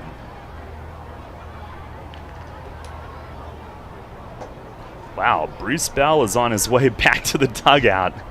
Jeez. Here's the 1-1 fastball. That's a called strike. Well, that is certainly encouraging, and he is made of tougher stock than you or I.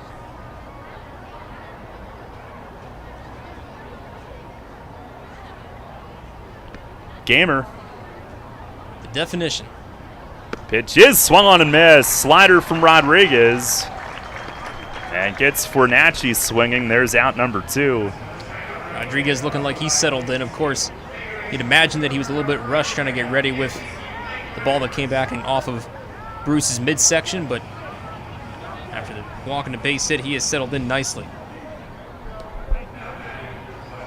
He might be in the bullpen, but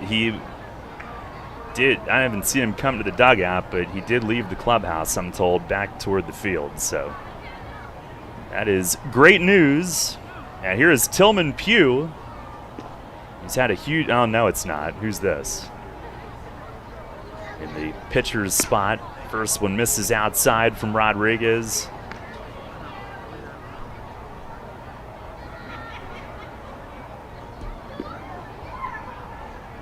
This Darlene De La Rosa, one of their outfielders, pinch hitting. Here's the 1-0. And a slider. That's a called strike.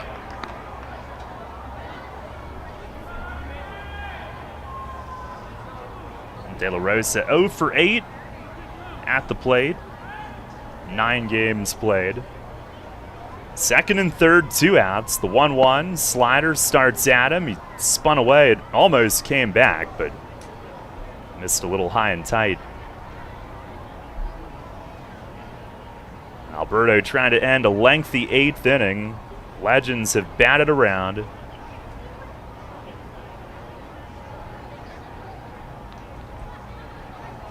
And now delivers. And a swing and a line drive to right toward the line. It's a base hit. Both runs will score.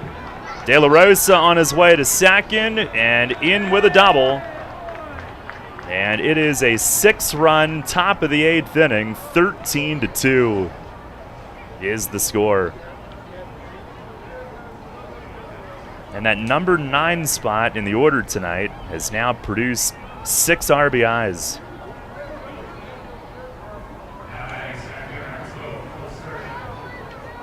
We go back to the top of the order, and Cole Sturgeon, who started the inning with an out, flied out to left.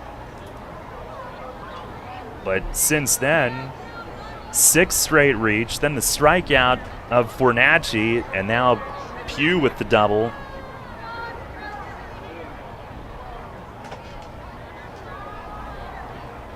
(13-2) the score. First pitch to Sturgeon, fastball, that's in for a strike. Left-hand hitter at the top of their order, 0 for 4 tonight with a walk and a run.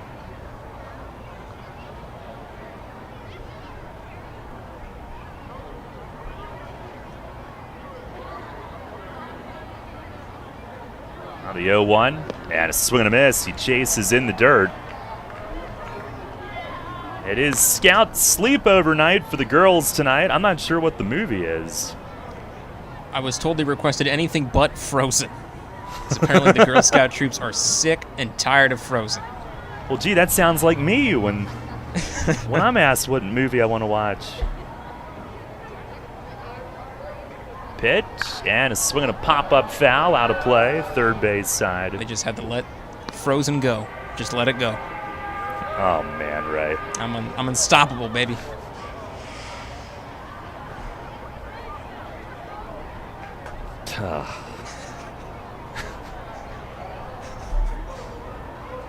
Could you stop? For you. Another 0-2. And a swing and a high chop off the dirt to second. 2 hops. Espinal's got it. Throw to first, and the inning is over. But an ugly one it was, and a scary one as well. 6 runs score, 5 hits, 1 left. We go to the bottom of the 8th, 13-2, Lexington. Everything you've worked for may be facing a hostile takeover, but step outside the boardroom and look around. Not taking care of business right now could leave you dealing with a hostile takeover by crabgrass later this summer. And broadleaf weeds are just beneath the surface, ready to take their share of your turf too. Prevent hostile takeovers. Call Heritage Lawn and Landscape Care and give your lawn a good, healthy start this year. Heritage Lawn can apply crabgrass pre-emergent and quality fertilizer now to fortify your lawn for later. HeritageLawnandLandscape.com. World-class care right in your backyard.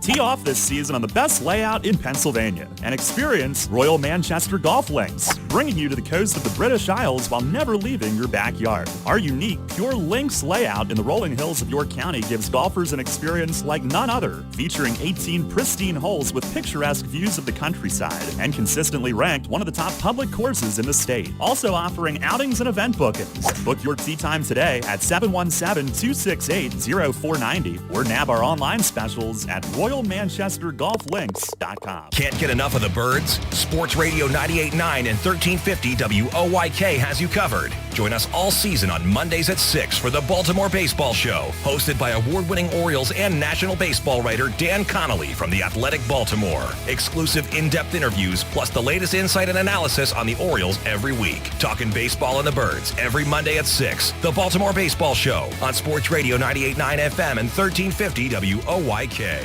First in York, first in sports. Take us on the go with the new WOYK app. Download on the Apple and Google Play stores today. Sports Radio 98.9 FM and 1350 WOYK. First in York, first in sports.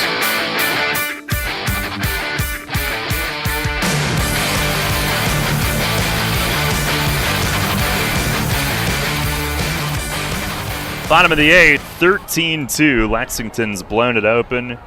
And right-hander Sean Blackwell is their new pitcher. Pitching change brought to you by Maple Donuts. Top of the order with Darian Sanford leading things off.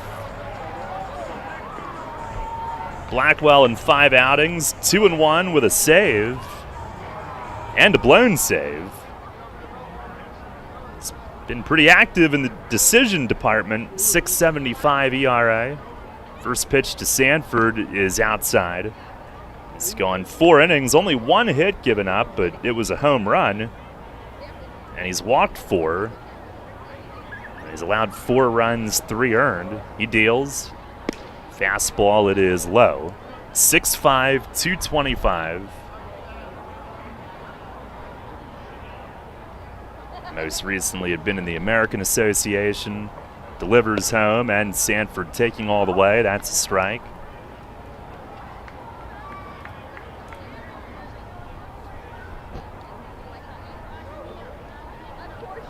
The 2-1. Breaking ball outside. He is from League City, Texas. And out of high school, drafted by the Rangers, 24th round in 2009. 3 years in their system. Delivers, and it is in tight. Now Sanford walks for the second time tonight. Gives him 18 for the year, right up near the top of the league.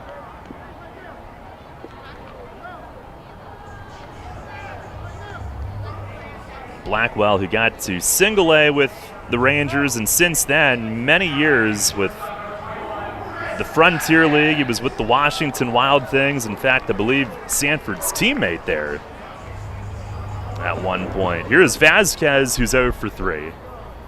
First pitch, fastball, that misses high. And then he was in Sioux Falls in the American Association for 2 years, briefly with Sioux City. They are not the same thing. Then with Normal in the Frontier. Here's a swing and a miss, a slider. He was a starter for much of that time.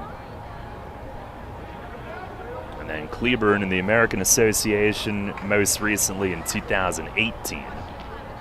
Pitch to Vasquez, breaking ball, it's a called strike. Tonight 0 for 3, 2 Ks and a double play. Pitch.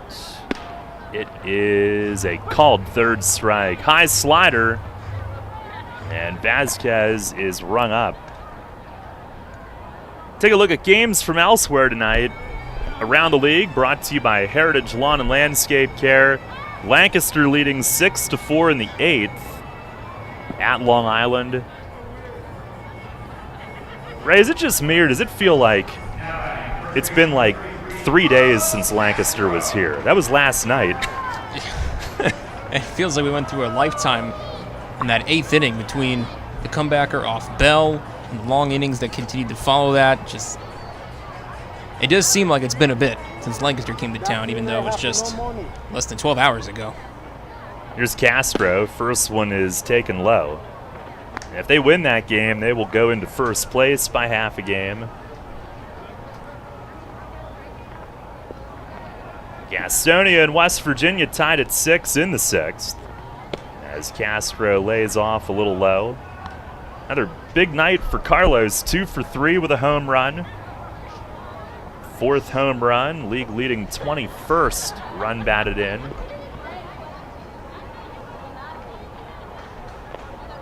Pitch, and it breaks away, 3-0.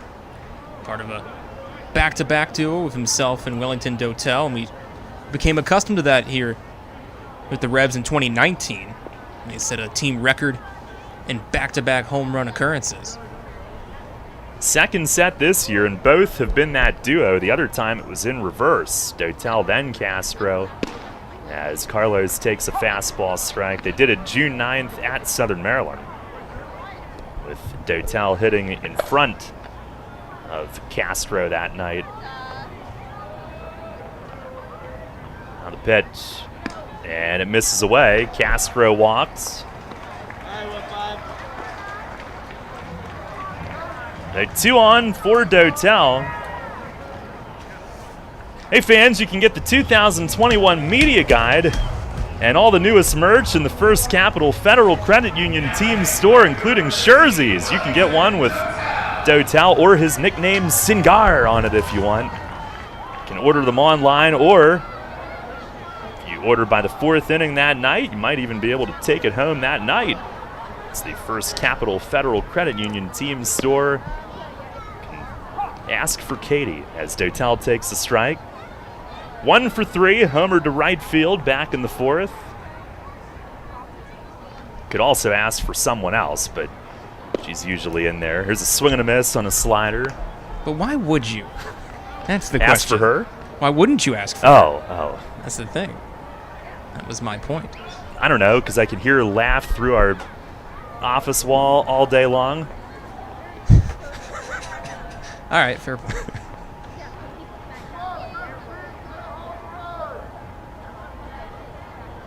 Blackwell to pitch, swing and a miss, slider. I think he threw 3 of them and gets Dotel on 3 pitches. Well, MLB won't like this inning. Walk, strikeout. And JC Encarnacion will try to put something in play. I think every time there's a true outcome, Rob Manfred just reacts in some weird manner. I know I'm looking for it. Maybe his gap gets a little wider. It's the first pitch, and it misses away. And the other game tonight, bottom of the 7th, High Point leads Southern Maryland 4-3. The Rockers trying to dust themselves off after Lexington left and handed them 3 straight. Here's a slider that hooks low and makes it a 2-0 count to Encarnacion. And of course, we are keeping our eye on the Sixers. They have taken the lead over the Hawks, 75-70, with a minute 40 to go in the 3rd quarter. I'm just numb at this point, Ray. I can't. It's the 2-0 fastball. It is a strike on the outer edge. Seth Curry, not Steph Curry. Seth Curry going off, 22 points. Okay, I'm glad somebody showed up. Trae Young with 26. You could have left it. Good news, bad news. Got to even it out. It's the 2-1. Slider breaks wide. Well, if we have time, of course, we will join in progress. And if they can force a Game 7 Sunday night, do not communicate with me Sunday night. I will be a mess. 3-1. Swinging a tap foul back behind the plate. Hey, man, I'm a Sixers fan from here on out. Avenge my Knicks and beat the Hawks, please. We'll take you. I guess Sanford jumped on our bandwagon, he said. Polo, no. He's just a hater every day. Are the Sixers going to lose? I don't know, maybe. There's the 3-2. Swinging a fly ball, right field. It's shallow. Aklinski coming in. It's going to be Phillips going out from second, who makes the call and the catch and then rolls it for Aklinski to pick up on the way in. No runs, no hits, 2 men left. And we'll go to the 9th here tonight. Lexington on top, 13-2. Spring is in the air, and Harvey's Rental can get you prepared for what's ahead. With the biggest selection of steel products on the market, Harvey's Rental will get you set for your next home project. From lawn and garden equipment, pressure washers, post hole diggers, and more, Harvey's Rental has it all. Have a special get-together or graduation coming up? Harvey's Rental has what you need to make your party memorable. Visit them in person at 1409 South George Street in York or online at harveysrental.com. When you work with an independent insurance agent, you put the power of choice to work for you. Independent agents know several companies and their coverages, which means more options. And because companies like Donegal Insurance Group use the independent agent system, you not only get quality insurance, you also save money. The independent insurance agent system. Discover the power of choice. Contact Coatman Kunkel Insurance at 717-854-0300 or stop in at 3217 East Market Street, York. Locally owned and operated by Pam and Rudy Kochman. Coatman Kunkel Insurance. We here at Sports Radio 98.9 FM and 1350 WOYK are thinking about expanding our programming. So let me bounce some ideas off of you. How about we air some Southern Maryland Blue Crabs games? It's the worst thing I've ever heard. How about the Long Island Ducks? It could be anything really, but that is horrible. How about the Barnstormers? To replace it with anything would be horrible, but this stuff is even worse than horrible. Okay, we get it. Sports Radio 98.9 FM and 1350 WOYK. Your home for the York Revolution. You're on York's home for Sixers basketball. Sports Radio 98.9 FM and 1350 WOYK. First in York, first in sports.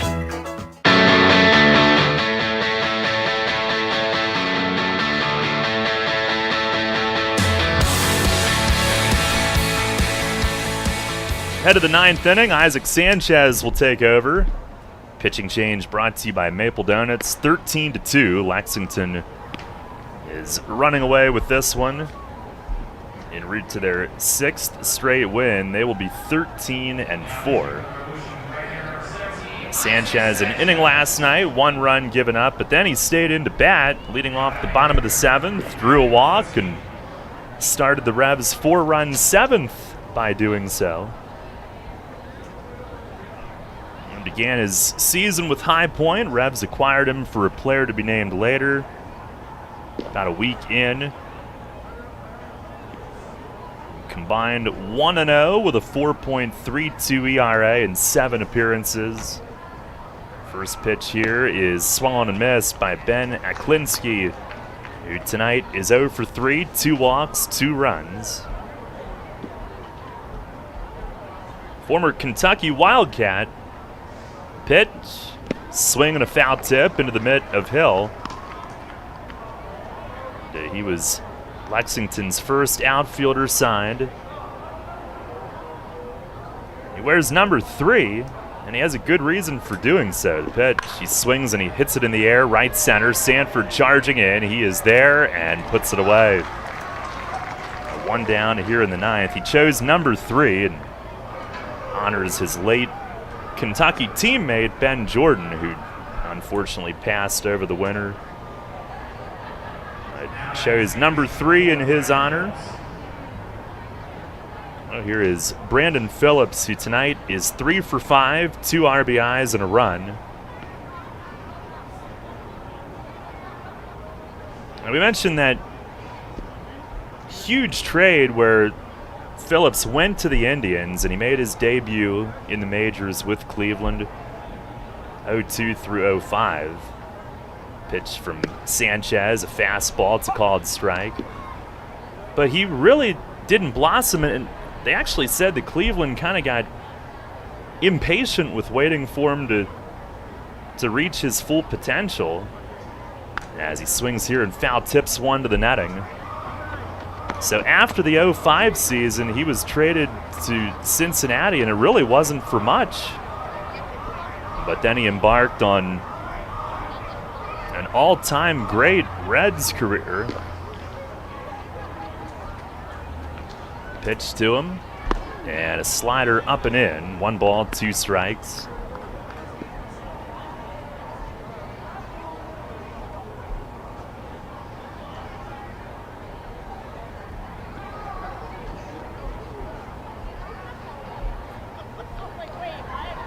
Pitch, and he swings, pops it up foul, backing out of play. He was traded to Cincinnati for a player to be named later, actually at the beginning of the 06 season, and ended up being pitcher Jeff Stevens, who you probably don't remember. Currently a scout for the Orioles. Pitch, and a swing to line drive, straightaway center, right at Sanford, who tiptoes in and squeezes it. And that's out number 2. Phillips, a 3 for 6 night.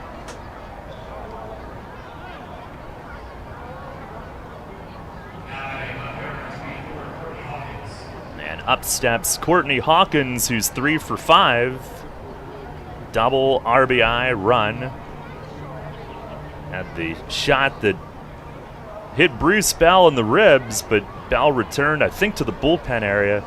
And a fastball in on Hawkins. He starts and stops.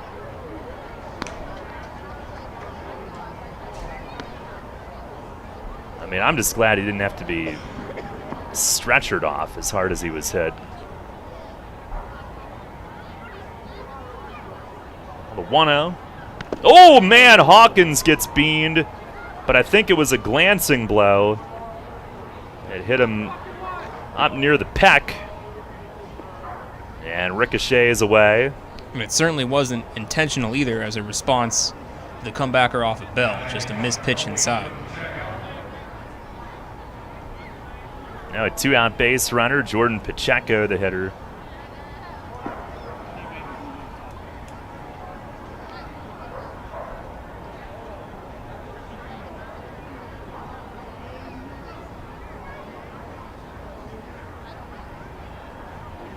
And no bad reaction from Hawkins.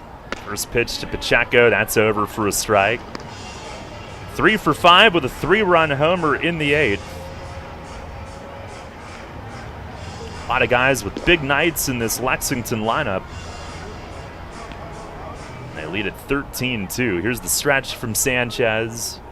The 0-1, and a swing and a pop-up toward the Revs dugout. Hill is over, and on the on-deck circle, he went a step too far. Reached back and could not get a glove on it. And Pacheco stays alive. Hill and Castro both getting there about the same time, and Tyler took about a step and a half too much. No balls, 2 strikes.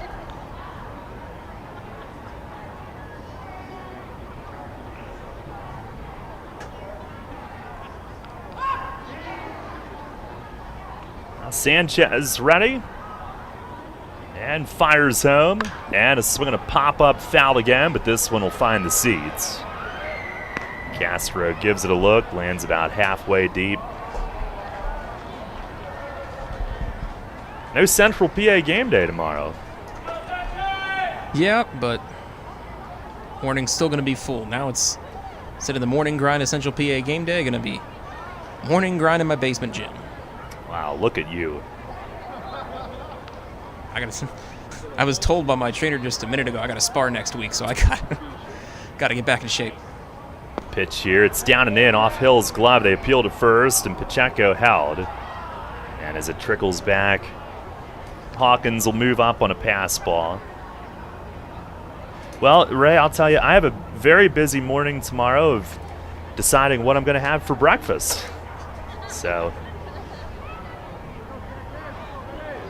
in fact, I might start thinking about that right now. Mine'll probably be creatine, eggs, and Lucky Charms. What? What food groups does that cover? Time is asked for. Monohydrate, protein, and grains? I think. That's 3 big ones, I think. I've been having those egg cups where it says just crack an egg and put in the microwave. Oh, pretty yeah. good. Jimmy Dean? Yep. Here's a swing and a line drive, loop to shallow left, Encarnacion in, and picked it on a short hop. And Hawkins with 2 outs, coming around third, he'll score, and it's 14-2. RBI single into left for Pacheco, who drives in his 4th. And one thing with JC that we've seen tonight, typically an infielder, he's playing in left with Malky injured. He is playing really deep. And on that one, got a good break on it, but couldn't get there in time. Hey, he's got a really long stride of his frame, but just couldn't get there, just almost snow-coned it on that hit there. Here is Roberto Baldacchini. First pitch, fastball. There's a strike. What? Did they not call that? Looked like it was right down the middle. And to StatCast we go.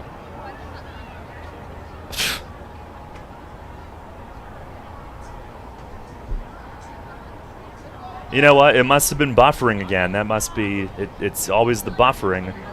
Here's a swing and a miss. Fastball at 90.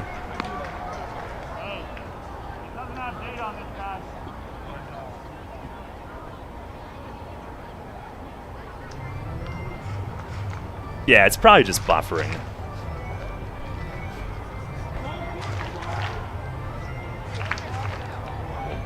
Call for service. Here's the 1-1.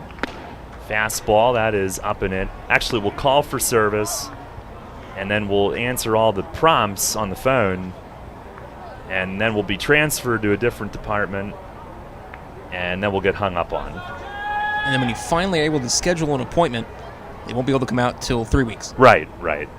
So maybe in 3 weeks it'll be on the up and up. The 2-1, swung on, hit in the air, center field. Sanford back on this, deep, onto the track, and reaches up and he runs it down. Saves a run, and who knows, maybe more. Going back to the deep edge of the LED board at the end of the batter's eye in deep left center. And a little jump as he got onto the track, reels it in beautifully. 1 run, 1 hit, 1 left. Go to the bottom of the 9th, 14-2 Lexington. PeoplesBank is happy to sponsor the home of the York Revolution, PeoplesBank Park. PeoplesBank has been serving the community for more than 155 years, committed to helping their clients achieve their dreams and live confidently. That commitment continues at PeoplesBank Park, with Rebs games, concerts, events, youth sports, and much more. We're proud to partner of the York Revolution, and we look forward to seeing you at PeoplesBank Park. PeoplesBank, member FDIC, equal housing lender.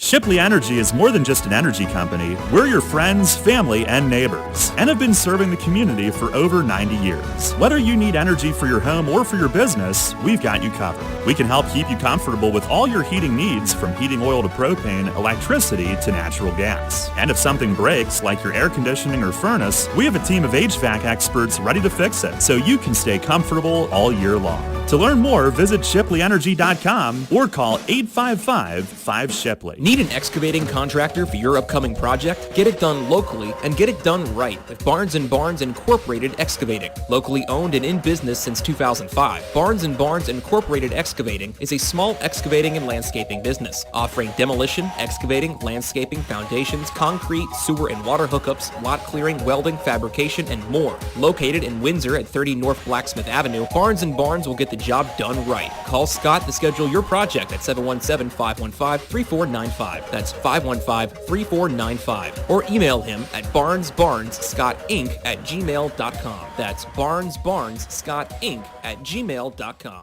The York Revolution plays here. Sports Radio 98.9 FM and 1350 WOYK. First in York, first in sports.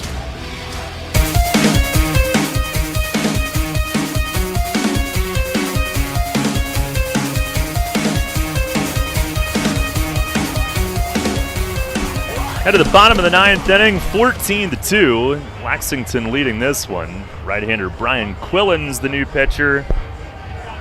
A pitching change brought to you by Maple Donuts. 25-year-old from Augusta, Georgia. Revs with Dundon, Espinal, and Hill coming up. For Quillens, this is his 4th appearance. 3 innings, 2 runs so far. In limited action. Still finishing his warm-ups. Again, if we have time, we'll join the Sixers in progress. And then I'll go into a panic until that game finishes.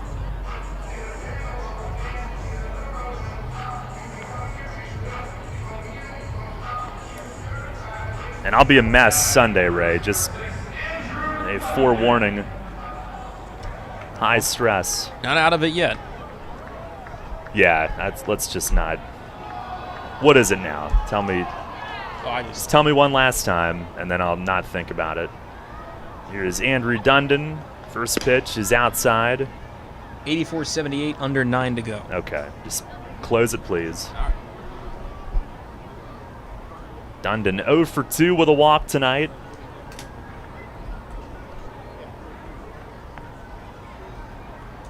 Here's the 1-0. Fastball, that's low and away. But called a strike. It probably, in Brian's earpiece, probably said, strike! Sounds like Dave and Buster's. There's the 1-1. And a swing, a ground ball to shortstop. Right there to Pickett is Baldachin. And on the move, he'll toss it across to first. One down. Quillens from Eastern Kentucky University.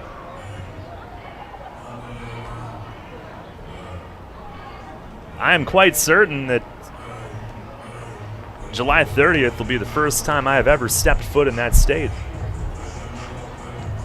I've never been there. I'm sure all of our listeners care deeply.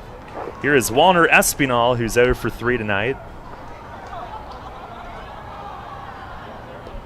A first pitch, fastball, it's a little high. We do have the Revs Nation pin board out behind fan services to show where all our fans come from originally. You can maybe put some pins on there to put the states where you've been to. That's right. That's a very cool feature.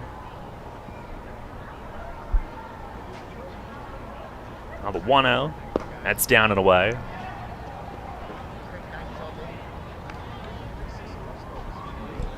And Quillens made 3 starts in the United Shore League in 2019. That was his only prior pro experience for the West Side Woolly Mammoths.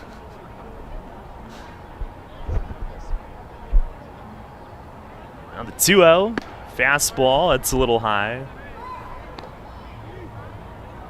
Isn't that an extinct species? As far as I know, yes.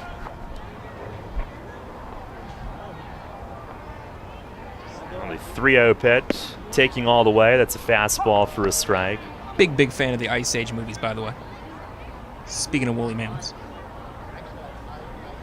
Maybe that'll be the movie tonight for the Girl Scout sleepover. We might have just figured something out. Here's a swing and a chopper to short. Baldachin gloves it and fires wide of the bag, but Claycamp comes off, spins, and applies the tag. 2 down here in the bottom of the 9th.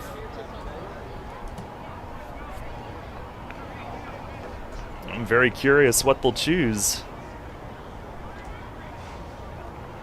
And here is Tyler Hill, who's 2 for 3 with 2 doubles tonight.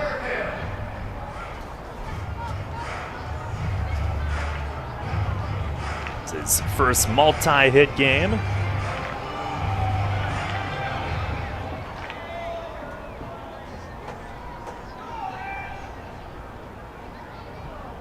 And first pitch, breaking ball, it's a called strike.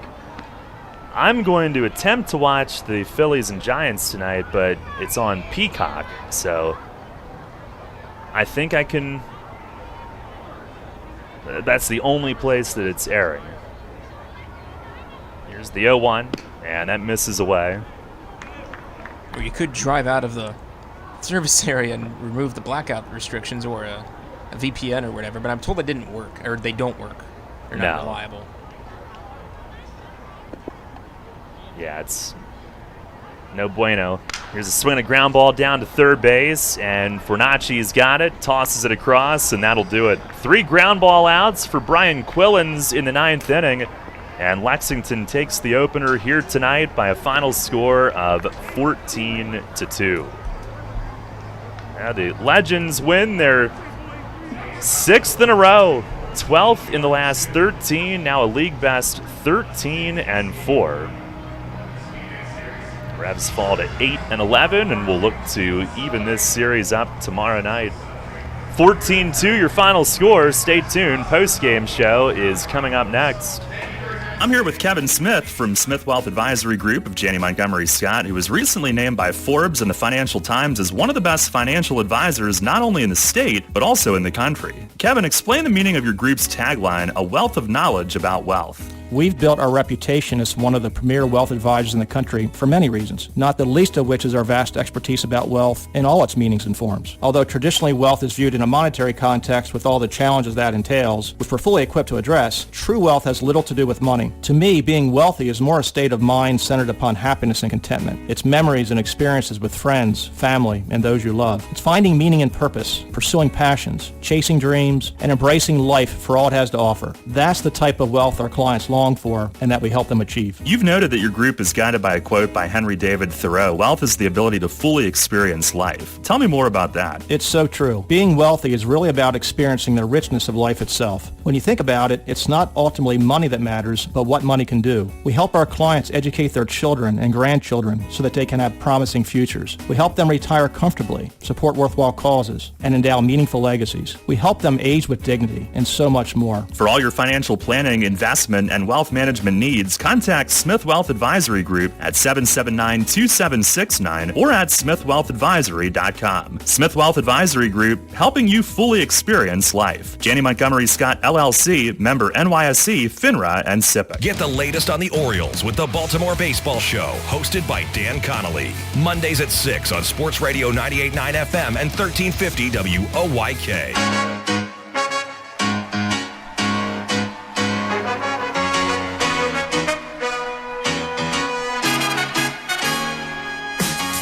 Rebs fall tonight, 14-2 is your final score. Legends take the opener here this evening. Lexington now 13-4, Revs 8-11. Darrell Henry, Ray Jensen back with you post-game from PeoplesBank Park tonight. And let's start with the recap, and then we'll send you off to the Sixers here shortly. But Lexington scoring first in the second inning, and a two-out rally, couple of singles, and Tillman Pugh beginning his big night with an RBI single to center, plating the game's first run. Meanwhile, their starter, Kevin McGowan, retired the first 7 tonight, gave up just 1 hit through the first 3. That was a Tyler Hill double.